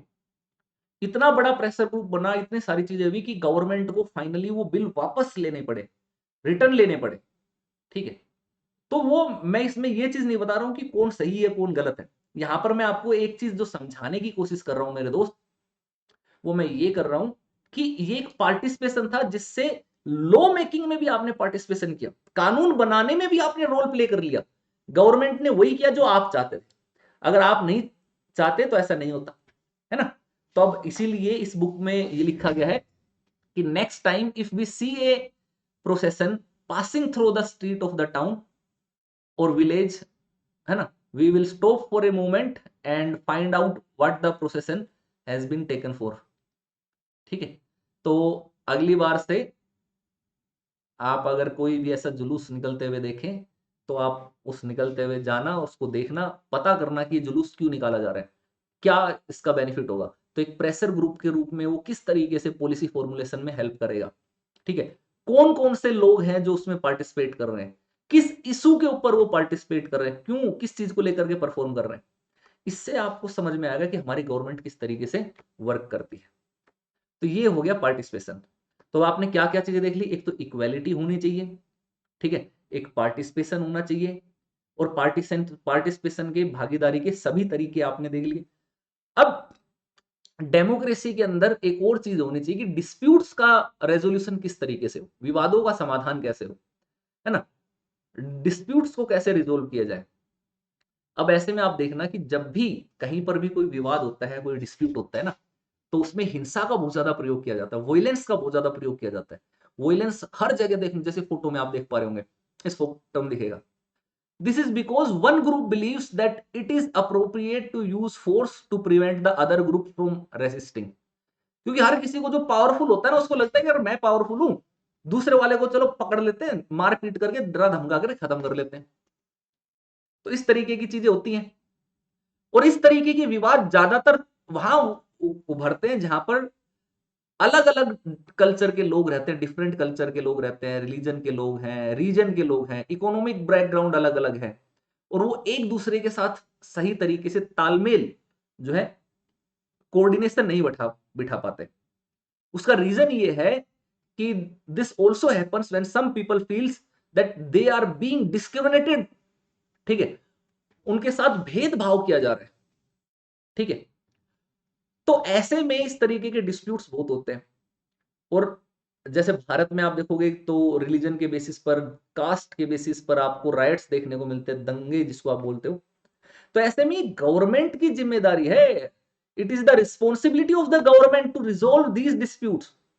तो डेमोक्रेसी में गवर्नमेंट इन डिस्प्यूट्स को रिजोल्व करने का वो लेती है। ठीक है, चलो अब देख लेते हैं कि सरकार इसके लिए किस तरीके की भूमिका वो है प्ले करती है। एक एग्जांपल से लेते हैं, रिलीजियस अगर जुलूस की बात करें, religious processions and celebrations often cause problems, ऐसा होता है। For example on which path the religious procession turns out, this often causes controversy. Bharat में कई बार होता है ऐसे कि मान लेते हैं कि 2 या 3 कम्युनिटीज हैं, और दोनों कम्युनिटीज के बीच में किसी चीज को लेकर के टेंशन है। अब हर धर्म का, हर रिलीजन के अपने अपने कुछ धार्मिक उत्सव, कुछ फेस्टिवल्स आते हैं। तो ऐसे में उस फेस्टिवल्स को फॉलो करने के लिए, मनाने के लिए, सेलिब्रेट करने के लिए वो अलग अलग तरीके के अपने अपने परंपराओं को, अपने अपने प्रतिष्ठानों को, उनको फॉलो करते हैं। अब ऐसे में हो सकता है कि दो कम्युनिटीज हैं और दोनों कम्युनिटीज के बीच में किसी चीज को लेकर के टेंशन है और उन दोनों का एक फेस्टिवल सेम या आगे पीछे आ जाए, सेम डे या आगे पीछे किसी डेट पर आ जाए, और ऐसे में दोनों ही कम्युनिटीज चाहते हैं कि वो जुलूस निकाले, ठीक है, अपना झांकी निकाले। और ऐसे में इस तरीके के जुलूस में आप देखना कई बार लोग जो है ना उत्तेजित हो जाते हैं, एजिटेटेड हो जाते हैं। इस तरीके के जुलूस में आप देखना कि दो जुलूस निकल रहे हैं, आपस में एक दूसरे से लड़ जाते हैं, लड़ाई झगड़ा करने लग जाते हैं। इस तरीके के विवाद काफी देखने सामने आते हैं। लोग एक दूसरे पर पत्थर फेंकने की कोशिश करते हैं, है ना, स्टोन्स जो फेंकने की कोशिश करते हैं, उनके जुलूस को रोकने की कोशिश करते हैं, ठीक है। तो ऐसे मौकों पर इन विवादों को सुलझाएगा कौन? तो दो लोग इसमें, दो ऑर्गेनाइजेशन जो है गवर्नमेंट के, वो इसमें रोल प्ले करते हैं। एक तो कोर्ट, और कोर्ट तो बाद में आएगा, लेकिन ऑन द स्पॉट आपकी हेल्प कौन करेगा, इन मेंटेन कौन करेगा, लॉ एंड ऑर्डर मेंटेन करना किसकी जिम्मेदारी है? तो यहां पर मामला आता है पुलिस का, ठीक है। The government specially the police plays a very important role on such occasions. और पुलिस की क्या जिम्मेदारी है? It is the responsibility of the police to ensure that a situation of confrontation does not arise, not to provoke violence, ठीक है, हिंसा वगैरह ना बढ़ के कहीं पर भी, ठीक। तो ये जो अगर हम बात करते हैं तो ये किसकी है? ये जिम्मेदारी पुलिस की हो जाती है, ठीक है। पुलिस को ये रिस्पॉन्सिबिलिटी निभाती। तो आप देखना कभी भी जब हम वो देखते हैं इस तरीके की कोई प्रॉब्लम आती है, तो आप देखो ना बड़ी पॉपुलेशन, बड़ी संख्या में पुलिस वहां पर मौजूद होती है, और वो पुलिस आती है और पुलिस आकर के वहां पर शांति व्यवस्था बनाए रखने की कोशिश करती है। जो भी लोग लड़ाई झगड़ा कर रहे थे उनको अरेस्ट कर लेती है, ठीक है, और लॉ एंड ऑर्डर मेंटेन करने की कोशिश करती है। दो अलग अलग कम्युनिटीज के लोग आपस में लड़ रहे हैं, तो उन सबको एक जगह पर, उन पार्टीज को एक साथ बिठाती है एंड उनकी बातचीत करवाती है, ताकि बातचीत के माध्यम से उनके इशू को रिजोल्व कर लिया जाए, है ना। तो इस तरीके के डिस्प्यूट्स जो है आपको यहाँ पर देखने को मिलते हैं, जिनका समाधान जो है सरकार करती है, ठीक है। तो अब वहां पर आपने पुलिस को रोल देखा। अब डिस्प्यूट्स को रिजोल्व करने में पुलिस के अलावा और भी कई सारे मामले हैं जिसमें आप देखोगे डिस्प्यूट्स हो सकते हैं, जैसे नदियां, है ना। Rivers also become a source of controversy at times, some rivers flow through more than one state. India में आप रिवर्स देखोगे, जैसे आप यहां पर देखोगे, तो ऐसा बहुत कम देखने को मिलेगा कि कोई एक रिवर एक स्टेट से स्टार्ट हुई और उसी स्टेट में जाकर के खत्म होगी। ज्यादातर रिवर्स कैसी रहेंगी? जो बड़ी रिवर्स है वो दो या तीन या चार स्टेट्स के बीच में से निकल करके जाती है, कई सारे स्टेट्स से निकल के जाती है। अब कई सारे स्टेट से निकलती है तो उसके वाटर के यूज को लेकर के, पानी के यूज को लेकर के डिस्प्यूट होता है कि कौन सा स्टेट कितना यूज करेगा पानी, है ना। Distribution of river water between the states through which the river passes become a source of controversy. और ऐसे विवाद, आपको एक एग्जांपल देते हैं, जैसे आपने एक विवाद सुना होगा कावेरी रिवर के ऊपर, कर्नाटक और तमिलनाडु के ऊपर के बीच में, ठीक है। अब होता क्या है कि कर्नाटक में एक डैम है जिसका नाम है कृष्ण सागर डैम, ठीक है। और उस कृष्ण सागर डैम का यूज जो है कर्नाटक के बहुत सारे एरियाज में सिंचाई करने के लिए, इरिगेशन करने के लिए यूज किया जाता है। और जो बेंगलोर सिटी है, वहां की जो मेन सिटी है, उस मेन सिटी की भी जो रिक्वायरमेंट है पानी की, वो भी उससे पूरी होती है, ठीक है। अब ऐसे ही ये जो कृष्ण सागर डैम है, ये बना हुआ किस पर है? कावेरी नदी पर। ऐसे ही तमिलनाडु, तमिलनाडु में भी एक डैम है जिसको बोलता है मेट्टूर डैम, ठीक। अब उस मेट्टूर डैम से वहां के तमिलनाडु के इलाके के अंदर इरिगेशन में हेल्प होती है। अब ये दोनों डैम बने हुए, दोनों एक ही सेम नदी पर बने हुए हैं, एक कावेरी नदी पर, ठीक है। अब जो कृष्ण सागर, कृष्ण राजा सागर बांध है, डैम है, वो कर्नाटक में बना है, तो वो ऊपर वाले एरिया में हो जाता है। नदी जहां से ऊपर से नीचे आ रही है तो अपर लेवल पर हो जाता है। और तमिलनाडु का जो बांध है, डैम है, वो बिल्कुल लास्ट निचले छोर पर है। अब ऐसे में प्रॉब्लम ये आती है कि जो नीचे वाला डैम है उसमें पानी तभी आएगा जब ऊपर वाले डैम से पानी छोड़ा जाए। अगर पानी को ऊपर ही रोक लिया जाएगा, कंट्रोल कर लिया जाएगा, तो नीचे वाले एरिया में वाटर जो है नहीं पहुंच पाएगा। तो तमिलनाडु कहता है कि भाई आप अपने कृष्ण राजा सागर बांध से डैम से पानी छोड़ो तो हमारा भी डेवलपमेंट होगा। कर्नाटक कहता है यार कि हम जितना रिक्वायर्ड उतना पानी छोड़ रहे हैं, जो हमारी जरूरत है उतना पानी हमें रखना है, नहीं अगर रखेंगे तो हमारे यहाँ पर इरिगेशन नहीं होगी, सिंचाई नहीं होगी। ठीक है, अब इस सिचुएशन में दोनों ही स्टेट्स के बीच में डिस्प्यूट हो जाता है, कंट्रोवर्सी हो जाती है। अब ऐसे कंट्रोवर्सी को दूर करने के लिए आप देखोगे कि स्टेट, हमारी सरकार, गवर्नमेंट जो नेशनल गवर्नमेंट, उसको स्टेप लेने पड़ते हैं। और उसके लिए वो क्या बनाते हैं, वो ट्रिब्यूनल बनाते हैं। ठीक है, हमारे कॉन्स्टिट्यूशन में एक आर्टिकल है, उस आर्टिकल का नाम है 262। ठीक है, आर्टिकल 262, इसमें प्रोविजन किया जाता है नदी जल प्राधिकरण का। ठीक है, इंटर रिवर वाटर डिस्प्यूट जो है उसको रिजोल्व करने के लिए ट्रिब्यूनल्स, है ना, बनाए जाने का प्रोविजन है।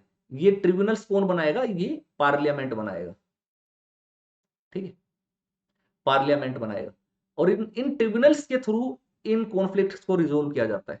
तो यहां पर भी इस तरीके के जो मेजर विवाद हैं, डिस्प्यूट्स हैं, इनको सुलझाने में भी आपने रोल देखा। तो ये वर्क भी है, ये भी एक मेजर वर्क है जो गवर्नमेंट को करना होता है।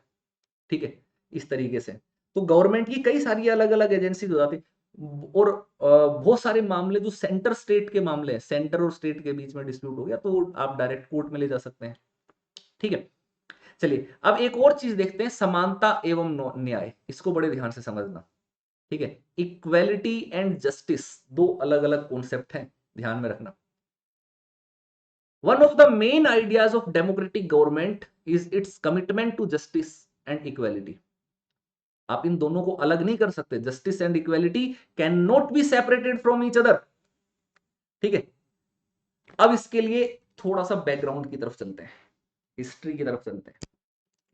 एनसीईआरटी के बुक में जो एग्जांपल है, for a long time Dalit people were deprived of education, health and transport facilities. आजादी से पहले की बात करते हैं, तो आजादी से पहले भारत में कास्टिज्म, कास्टिज्म तो अभी भी है, आजादी से पहले बिफोर इंडिपेंडेंस तो बहुत ज्यादा था।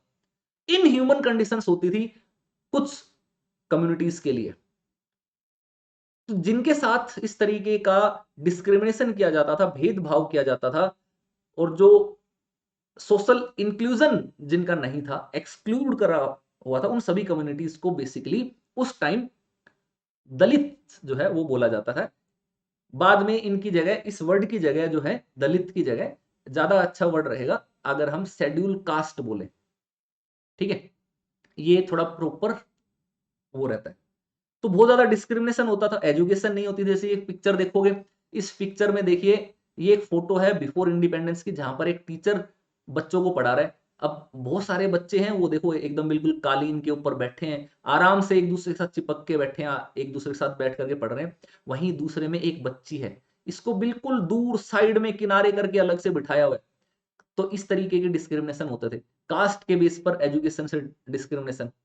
ठीक है, एजुकेशन नहीं मिल रही इस बच्चे की कोई गलती नहीं, इसकी केवल एक गलती है कि वो एक ऐसी कास्ट में इसका बर्थ हुआ जो सोसाइटी के डिस्क्रिमिनेशन के कारण बैकवर्ड रह गई, सोसाइटी ने डिस्क्रिमिनेट किया। ठीक है, जो वंचित समुदाय थे, डिप्राइव्ड ग्रुप्स थे, उनको मंदिरों में, पब्लिक टेम्पल्स में एंट्री नहीं दी जाती थी। तो ऐसे में इन सारी चीजों को रोकने के लिए, दूर करने के लिए इंडिया में काफी सारे प्रोटेस्ट हुए, आंदोलन हुए, और डॉक्टर बी आर अम्बेडकर ने इसमें बहुत रोल प्ले किया। और डॉक्टर बी आर अम्बेडकर ने कई बार कहा कि ये प्रैक्टिस जो है वो इनह्यूमन प्रैक्टिस है।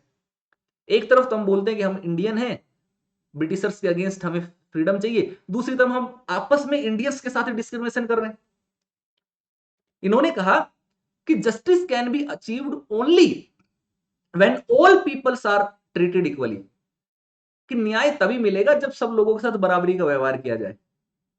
और बराबरी का व्यवहार कैसे होगा, उसके लिए अनटचेबिलिटी को दूर करना पड़ेगा, सबको इक्वल राइट देने पड़ेंगे, बराबर अधिकार देने पड़ेंगे।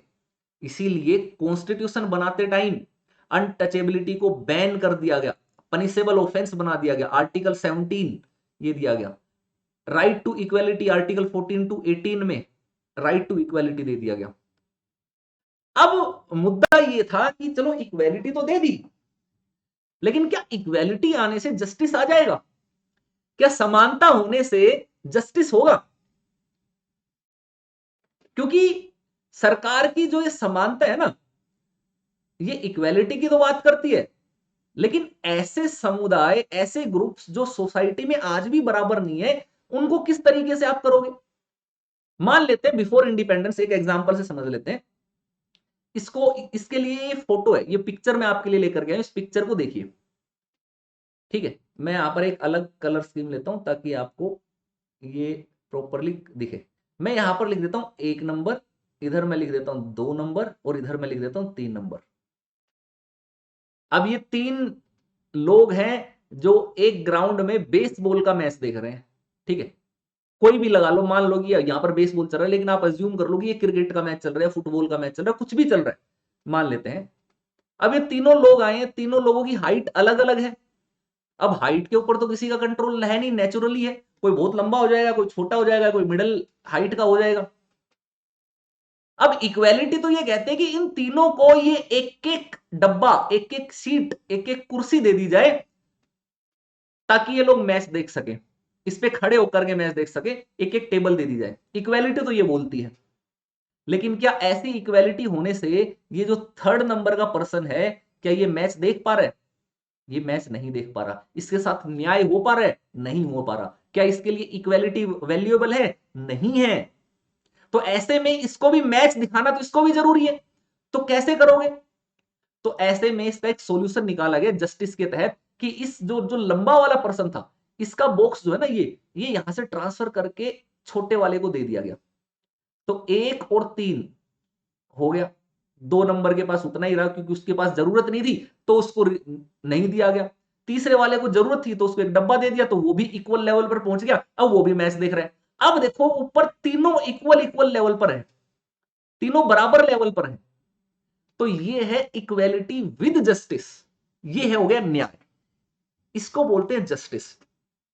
तो इंडिया को लेकर के भी इसी तरीके का प्रोविजन किया गया। जो रिजर्वेशन का प्रोविजन है ना, जो आरक्षण का प्रावधान है, जिसको लेकर के काफी सारे पॉलिटिकल मामले चलते रहते हैं, डिस्प्यूट चल रहे होते हैं, वो चीज समझिए। जो वो रिजर्वेशन इसी जस्टिस के लिए, सोशल जस्टिस के लिए जो है दिया गया। मैं इसका कलर चेंज कर दूं। उसमें क्या हुआ कि आजादी से पहले ये बताया गया कि भाई बहुत सारे ग्रुप्स हैं, है ना। कुछ कास्ट ऐसे हैं जिनके पास, जिनका एजुकेशन का अगर हम लेवल बात करें, जिनको अभी तक स्टार्टिंग से एजुकेशन लेती मिलती आई है, जमींदार रही हैं, खूब जमीन जायदाद रही है, तो उनका बहुत एजुकेशन लेवल बहुत हाई है। कुछ ऐसे कास्ट जिनको आज तक डिस्क्रिमिनेशन करते आए गए हैं, उनको शिक्षा, एजुकेशन दी ही नहीं गई, उनके पास जमीन भी नहीं है, उनके पास प्रॉपर्टी भी नहीं है, कुछ भी नहीं है, वहां पर बिल्कुल लो है एजुकेशन का लेवल। अब ऐसे में आप ये कहो कि आज के दिन, जिस दिन कॉन्स्टिट्यूशन लागू हुआ है, सेम डे से सब लोग इक्वल हो जाएंगे, सबको इक्वल अपॉर्चुनिटी मिलेगी, सब आगे पढ़ेंगे, तो वो इक्वेलिटी नहीं आएगी। उस इक्वेलिटी नहीं आने के पीछे का रीजन समझिएगा मेरे दोस्त। ठीक है, सभी कास्ट, क्लास, जेंडर, जितने भी आपके प्रेजुडिस हैं, जितने भी आपके पूर्वाग्रह हैं, है ना, आपके जो रूढ़िबद्ध धारणाएं हैं, इन सबको दिमाग से निकालते हुए, दिमाग लगा करके एक यूपीएससी एस्पिरेंट की तरह सोचते हुए समझना है। जो लोग ऑलरेडी पहले से संपन्न थे, इनके लिए तो बड़ा आसान हो जाएगा एजुकेशन लेना। ठीक है, क्योंकि इनके पास अच्छी जमीन है, अच्छी जॉब है, अच्छा पैसा है, तो ये एक अच्छी एजुकेशन अफोर्ड कर सकेंगे।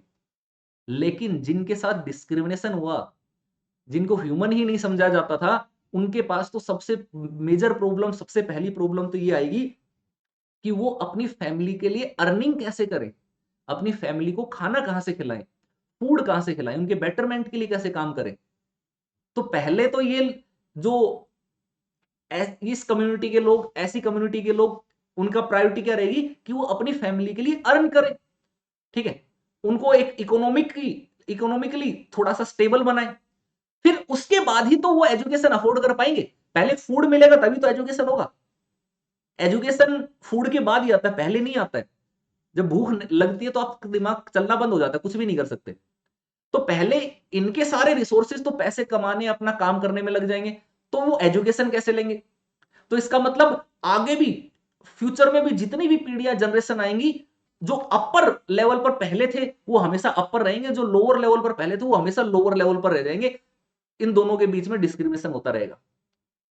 लेकिन इंडिया में तो क्योंकि जस्टिस भी है, तो जस्टिस लाना भी जरूरी है इक्वालिटी के साथ साथ। तो इसके लिए जरूरी क्या होगा कि जो बैकवर्ड कम्युनिटीज हैं, उन सभी जो वंचित समुदाय हैं, उनके अपलिफ्टमेंट के लिए वर्क करना पड़ेगा, उनके बेटरमेंट के लिए वर्क करना पड़ेगा, और उनको पहले एक इक्वल लेवल पर लाना पड़ेगा। और इक्वल लेवल पर कब लाओगे?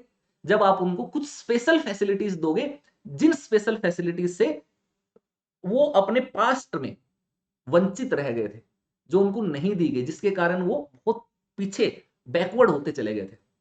इसलिए रिजर्वेशन का प्रोविजन जो है ना वो आया, आर्टिकल 15 और आर्टिकल 16।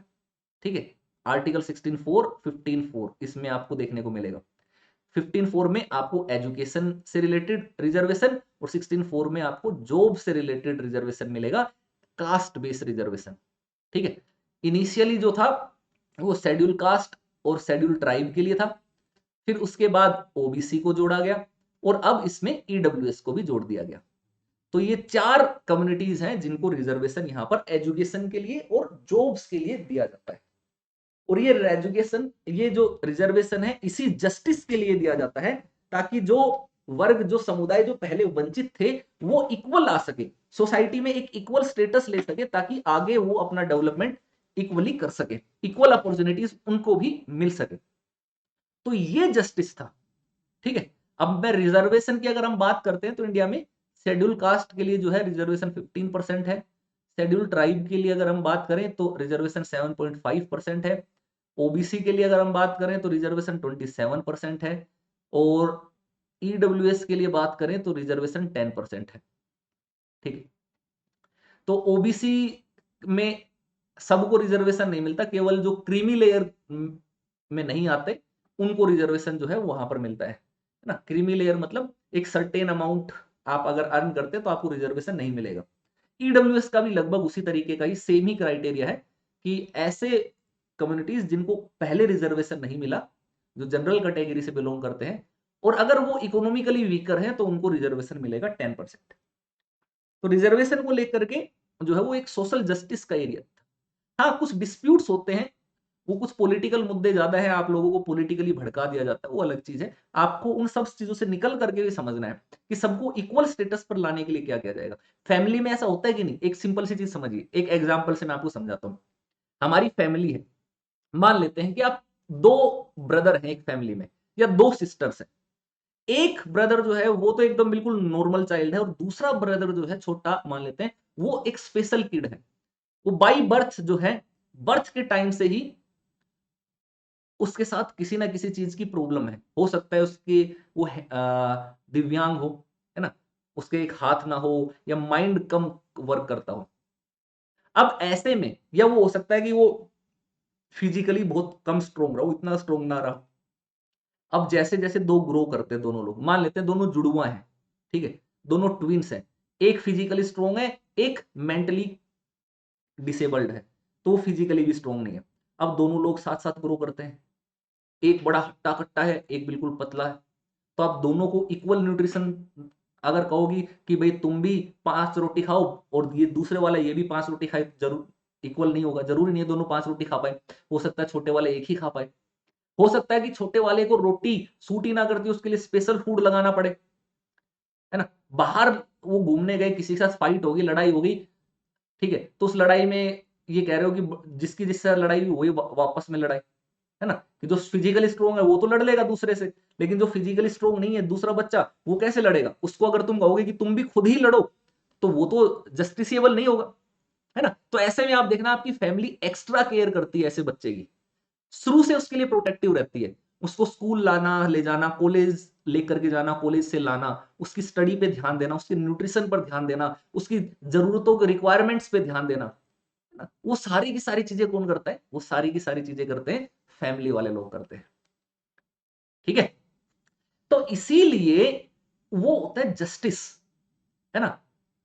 तो उसको आप डिस्क्रिमिनेशन नहीं कह सकते, वो पॉजिटिव डिस्क्रिमिनेशन है, सकारात्मक भेदभाव है। इसी तरीके का सकारात्मक भेदभाव रिजर्वेशन के थ्रू किया गया।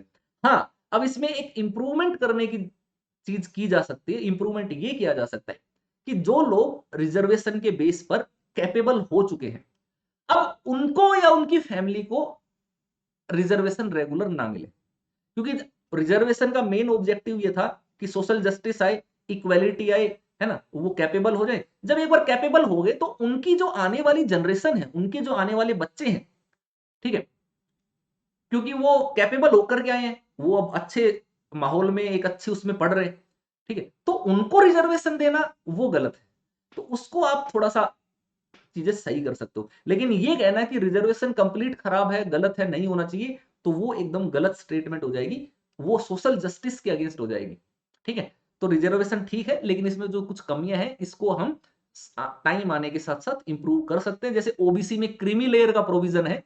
क्रीमी लेयर से क्या होता है कि जो कैपेबल है ओबीसी के अंदर उनको रिजर्वेशन नहीं मिलता, जो इकोनॉमिकली वीकर है उनको रिजर्वेशन मिलता है। ऐसे ही धीरे धीरे इन फ्यूचर इन चीजों के लिए आगे कोशिश करने की सरकार जो है कोशिश करेगी और इस तरीके से चीजें हो सकेंगी। लेकिन अभी जो है सोशल जस्टिस का सबसे अच्छा एग्जाम्पल जो है वो यही है। हाल फिलहाल में इसमें किसी तरीके का चेंज होने की संभावना, पॉसिबिलिटी नेक्स्ट 10 ईयर्स में तो है नहीं, ठीक है।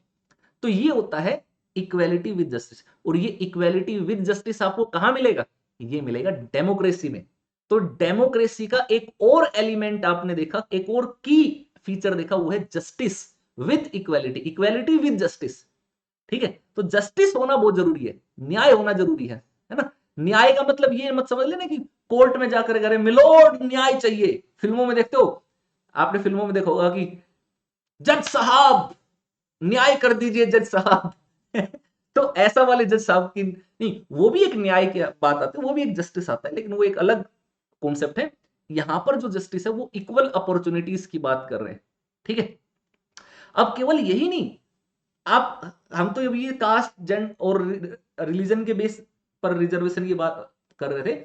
आप देखना डिस्क्रिमिनेशन तो विमेन्स के बीच में आप देखना बड़ा, मेन एंड वीमेन में बहुत ज्यादा डिस्क्रिमिनेशन है। गर्ल एंड बॉय में बहुत डिस्क्रिमिनेशन आपको देखने को मिलता है।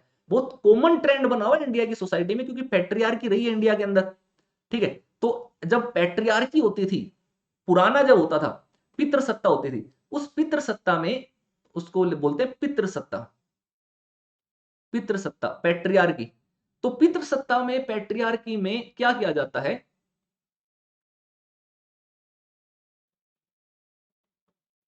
पैट्रियार्की में क्या किया जाता था कि भाई वो मेल डोमिनेंट सोसाइटी होती थी, बॉय को बड़ा इंपोर्टेंस देते थे, ठीक है, उनको बहुत ज्यादा वैल्यू करते थे।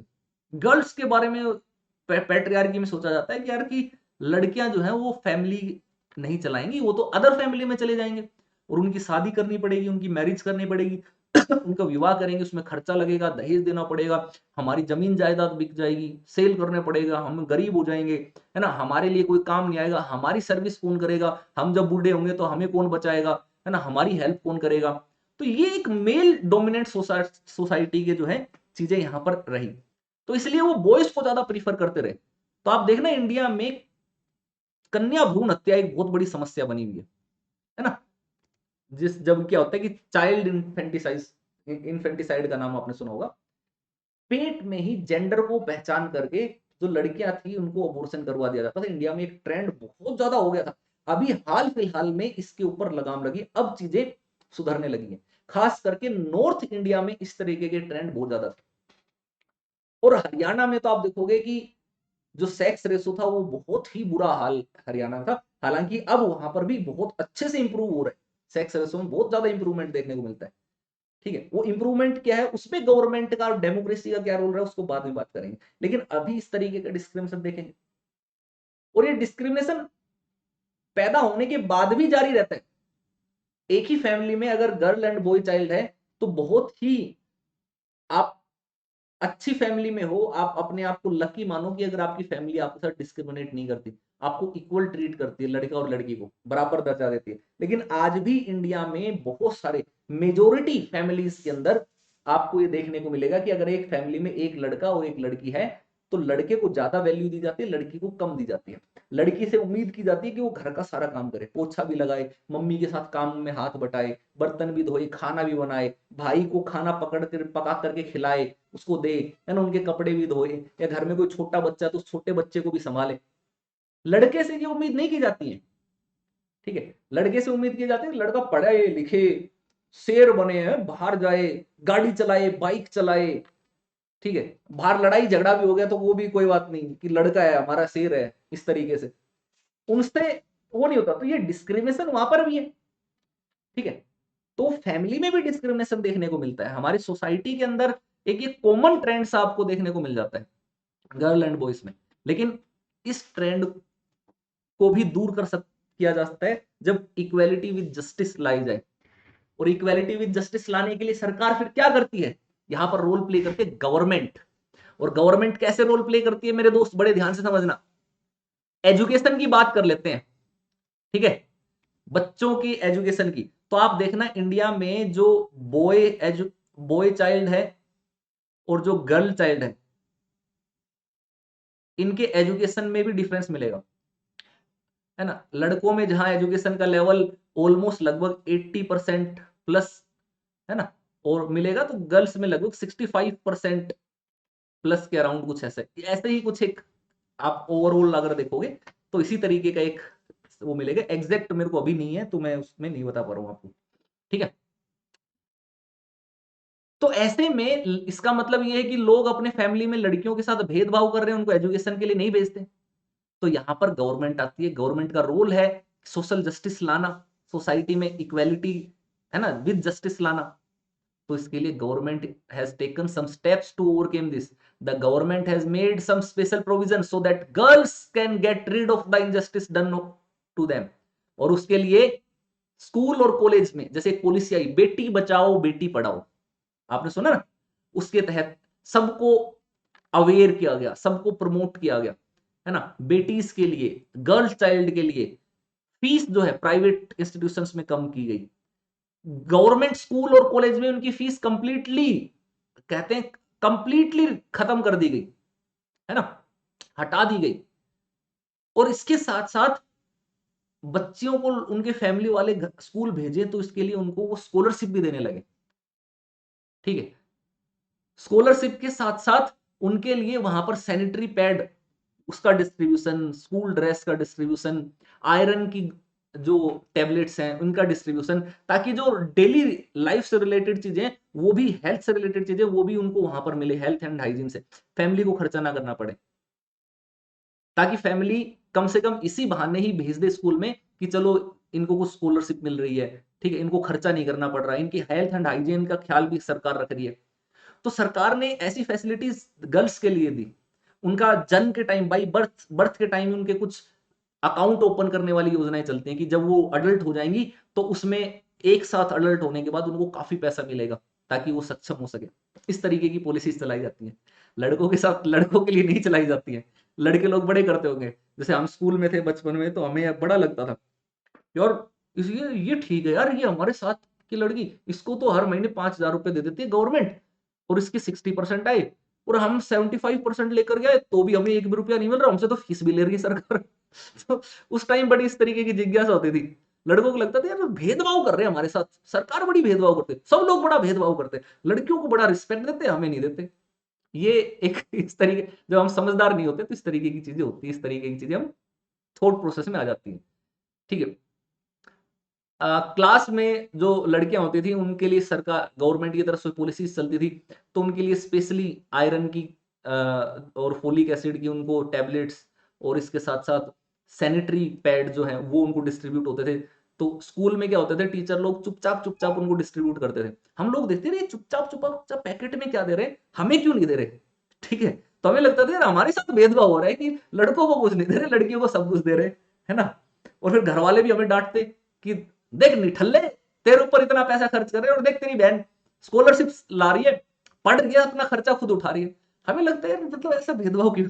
तो बचपन में होते तो आपको भी हो सकता है, काफी लोगों को लगता हो, लेकिन वो भेदभाव नहीं है, वो डिस्क्रिमिनेशन नहीं है, वो पॉजिटिव डिस्क्रिमिनेशन आता है, सकारात्मक भेदभाव उसको बोला जाता है। ठीक है, वो जस्टिस है, वो इक्वेलिटी विद जस्टिस है, क्योंकि ये सारी चीजें करके सोसाइटी में एक मैसेज दिया जा रहा है कि लड़कियां बोझ नहीं है, इक्वल है लड़कों के, है ना, वो भी उतनी ही कैपेबल है जितने लड़के कैपेबल है। आप देखना कि कोई भी मामला हो, किसी भी चीज में लड़के और लड़कियों को रख लो, हर मामले में इक्वल है। नॉर्मली हम उनको फिजिकल स्ट्रेंथ के बेस पर ही तो कमजोर लोग मानते हैं, मैन जो लोग हैं वो लगता है कि वुमेन में फिजिकल स्ट्रेंथ कम है, इसलिए मतलब ताकत कम है, लेकिन ऐसा नहीं है मेरे दोस्त। फिजिकल स्ट्रेंथ के मामले में भी आप देखना कि लड़कियों में ज्यादा पावर है। एक ये रियलिटी, ये सच्चाई है। एक पुरुष के मुकाबले एक महिला बहुत ज्यादा स्ट्रांग होती है, इमोशनली भी और फिजिकली भी। पूरे दिन भर काम करवा लो, पूरे दिन भर काम कर दे, एक पुरुष को बोल दो कि काम करके दिखाओ, थोड़ी देर में थक जाएगा, हाय हाथ पैर टूट गए, है ना। मजदूरी करते टाइम आपने देखा होगा, लोग मजदूरी करते हैं, महिला और पुरुष। महिला मजदूर सारे दिन भर भी काम करती रहेगी, उसके बावजूद सुबह का खाना बनाएगी, शाम का खाना बनाएगी, दोपहर का खाना बनाएगी अपने बच्चों के लिए, है ना, और उसके साथ साथ उनके कपड़े भी धोएगी, सारी चीज करेगी। लेकिन जो पुरुष मजदूर होएगा वो देखना क्या करेगा, सुबह खा करके जाएगा, दोपहर में काम करेगा, उसके बीच में भी रेस्ट चाहिए, फिर वहां पर कुछ सुट्टा मारेगा, बीड़ी पिएगा, सिगरेट पिएगा, तंबाकू खाएगा, और रात में थक जाएगा, फिर कहेगा कि यार मेरे पैर दबाओ। और वहीं पर उसी की पत्नी इतना काम करती है, इवन प्रेगनेंसी में भी लोग इतना काम करते हैं, मैं आपको बताता हूं। तो लड़कियां लड़कों के मुकाबले बहुत स्ट्रांग होती हैं, हर मामले में स्ट्रांग होती हैं। लेकिन ये होता क्या है कि हमारे पैट्रियार्की चली आई है, तो पैट्रियार्की में पुरुष की कमजोरी को छुपाने के लिए वो सारा काम लड़कियों पर थोप देते और लड़कियों को कमजोर बताने लग जाते थे। जबकि कमजोर रियलिटी में देखोगे तो गर्ल्स जो है, विमेन जो है वो है ही नहीं, है ना। मैन जो उसका बेनिफिट उठाते थे, फायदा उठाते थे। इमोशनली भी जो है लड़कियां बहुत स्ट्रांग होती हैं। अब ऐसे मत करना, अब यहाँ पर विद्रोह करना शुरू कर दो मेरे सारे लड़के दोस्त, वही सर आप तो लड़कियों का सपोर्ट कर रहे हो, लड़कियों की साइड लेते जा रहे हो, हम लड़कों का क्या। भाई लड़कों के भी अपने दुख हैं, दुखी बहुत है लड़के भी, बेचारों के साथ बड़ी समस्याएं हैं, है ना। ऐसा नहीं है कि भेदभाव उनके साथ भी हो जाता है। बेचारे लड़के, उनके ऊपर जिम्मेदारी ये होती है कि बड़ा होकर के नौकरी करेगा, पैसा कमाएगा, घर का खर्चा चलाएगा, तो एक अलग साइकोलॉजिकल प्रेशर उनके ऊपर भी रहता है। शुरुआत से ये बर्डन बोझ डाल दिया जाता है। लड़कों तुम्हारे सपोर्ट में बोल रहा हूं मैं, तुम घबराना नहीं, ठीक है। तो तुम्हारे लिए बात कर रहा हूं मैं। तो वो एक अलग प्रेशर रहता है, और उससे भी बड़ा प्रेशर कि भाई नौकरी मिलेगी तो ही छोकरी मिलेगी, है ना। अगर शादी करनी है तो भी नौकरी करनी पड़ेगी, तो वो एक नेक्स्ट लेवल का प्रेशर आ जाता है। अगर आप नौकरी नहीं करेंगे तो छोकरी नहीं मिलेगी, अगर छोकरी नहीं मिलेगी तो फिर शादी नहीं होगी, है ना। तो शादी के लिए भी आपको क्या करना पड़ेगा, एक अलग प्रेशर रहता है। तो एक लड़कों की अपनी अलग वो है, लेकिन अगर हम ओवरऑल देखें ना, तो जो डिस्क्रिमिनेशन होता है वो गर्ल्स के साथ, लड़कियों के साथ बहुत ज्यादा होता है। तो उसको दूर करने के लिए गवर्नमेंट इस तरीके की पॉलिसीज बनाती है ताकि वो जस्टिस ला पाए, ठीक है, ये हो पाए। तो ये सारी की सारी चीजें थी जो की एलिमेंट्स थे एक डेमोक्रेसी के। क्या हो गया, एक तो इक्वेलिटी हो गया, इक्वेलिटी विद जस्टिस हो गया, पार्टिसिपेशन हो गया, ठीक है, सभी तरीके से पार्टिसिपेशन करने का वो मिल गया, ठीक है, स्वतंत्रता, इंडिपेंडेंस, ठीक है, फ्रीडम, ये सारे के सारे चीज जो है वो कुछ की एलिमेंट्स हैं जो डेमोक्रेसी में है। और इन सबको सुनिश्चित करना, इन सबको बनाए रखने की रिस्पॉन्सिबिलिटी है गवर्नमेंट की। गवर्नमेंट ये सारी की सारी चीजें करती है। तो होपफुली उम्मीद करता हूं आपको क्लास अच्छी लगी होगी। क्लास अच्छी लगी होगी तो लाइक शेयर जरूर करना, कमेंट करके बताना, जो मैंने आपको क्वेश्चन पूछे थे उनका भी कमेंट बॉक्स में आंसर देना, ठीक है।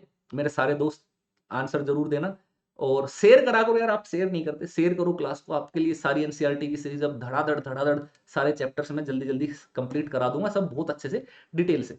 और ये ध्यान रखना, ये क्लास में ये मान करके पढ़ाता हूं कि आप 6th क्लास के छोटे से एक अभी स्टूडेंट है। मैं ये मान करके नहीं पढ़ा रहा हूं कि आप यूपीएससी एस्पिरेंट्स हैं, ठीक है। जो भी ये क्लास देख रहे हैं उन सभी को मैं जीरो लेवल से लेकर के चल रहा हूं। तो मेरी कोशिश ये है कि आपका जीरो से बेसिक मैं रेडी करा दूं, बिल्कुल जीरो लेवल से आपको उठा करके ऊपर ले चलूं, ताकि कॉन्सेप्चुअल क्लैरिटी जो है आपकी होती रहे, ठीक है। तो इसीलिए बहुत बेसिक बेसिक चीजों पर ही हम डिस्कस यहां पर कर रहे हैं। चलिए लाइक शेयर कीजिए, और आपसे मिलते हैं जल्दी। और अनअकैडमी का कोर्स अगर आपको कभी भी लेना हो तो यार ये रेफरल कोड याद रखिए, इसको भूलते क्यों आप लोग, LYLIVE, ये रेफरल कोड मैजिकल कोड है, लक्की कोड भी बोलते हैं। आपको इससे सारी फैसिलिटीज, फीस में डिस्काउंट, सभी टीचर्स की क्लास ये तो मिलेगी ही मिलेगी, ठीक है। इसके साथ साथ आपको मेरी पर्सनल गाइडेंस भी मिलेगी, LYLIVE, ठीक है। आपको मेरी पर्सनल गाइडेंस भी मिलेगी और आप एग्जाम निकाल जाओगे। इस कोड को यूज करिए, आपके साथ जान लगा देंगे, आप एग्जाम में फेल नहीं होगे, आपको बहुत आगे तक हम लेकर के चलेंगे। बाकी मेरे से जुड़ना है, मेरे बारे में ज्यादा डिटेल चाहिए तो मेरा टेलीग्राम चैनल ज्वाइन कर लीजिए। टेलीग्राम चैनल का नाम है अनअकैडमी ललित यादव की पाठशाला। ठीक है, क्या है? अनअकैडमी ललित यादव की पाठशाला। तो अनअकैडमी ललित यादव की पाठशाला को ज्वाइन कर लीजिए। वहां पर आपको सारे पीडीएफ, सारे नोट्स, सब कुछ आपको मिल जाएगा। बिंदास जाइए, देखिए, पढ़िए और मस्त रहिए लाइफ में, और पॉजिटिव रहिए, बी हैप्पी, खुश रहिए, आगे बढ़िए। आपसे मिलते हैं जल्दी ही अगले सेशन में। तब तक के लिए आप सबको बेस्ट विशेष, शुभकामनाएं। जय हिंद, जय भारत, लेट्स क्रैक इट।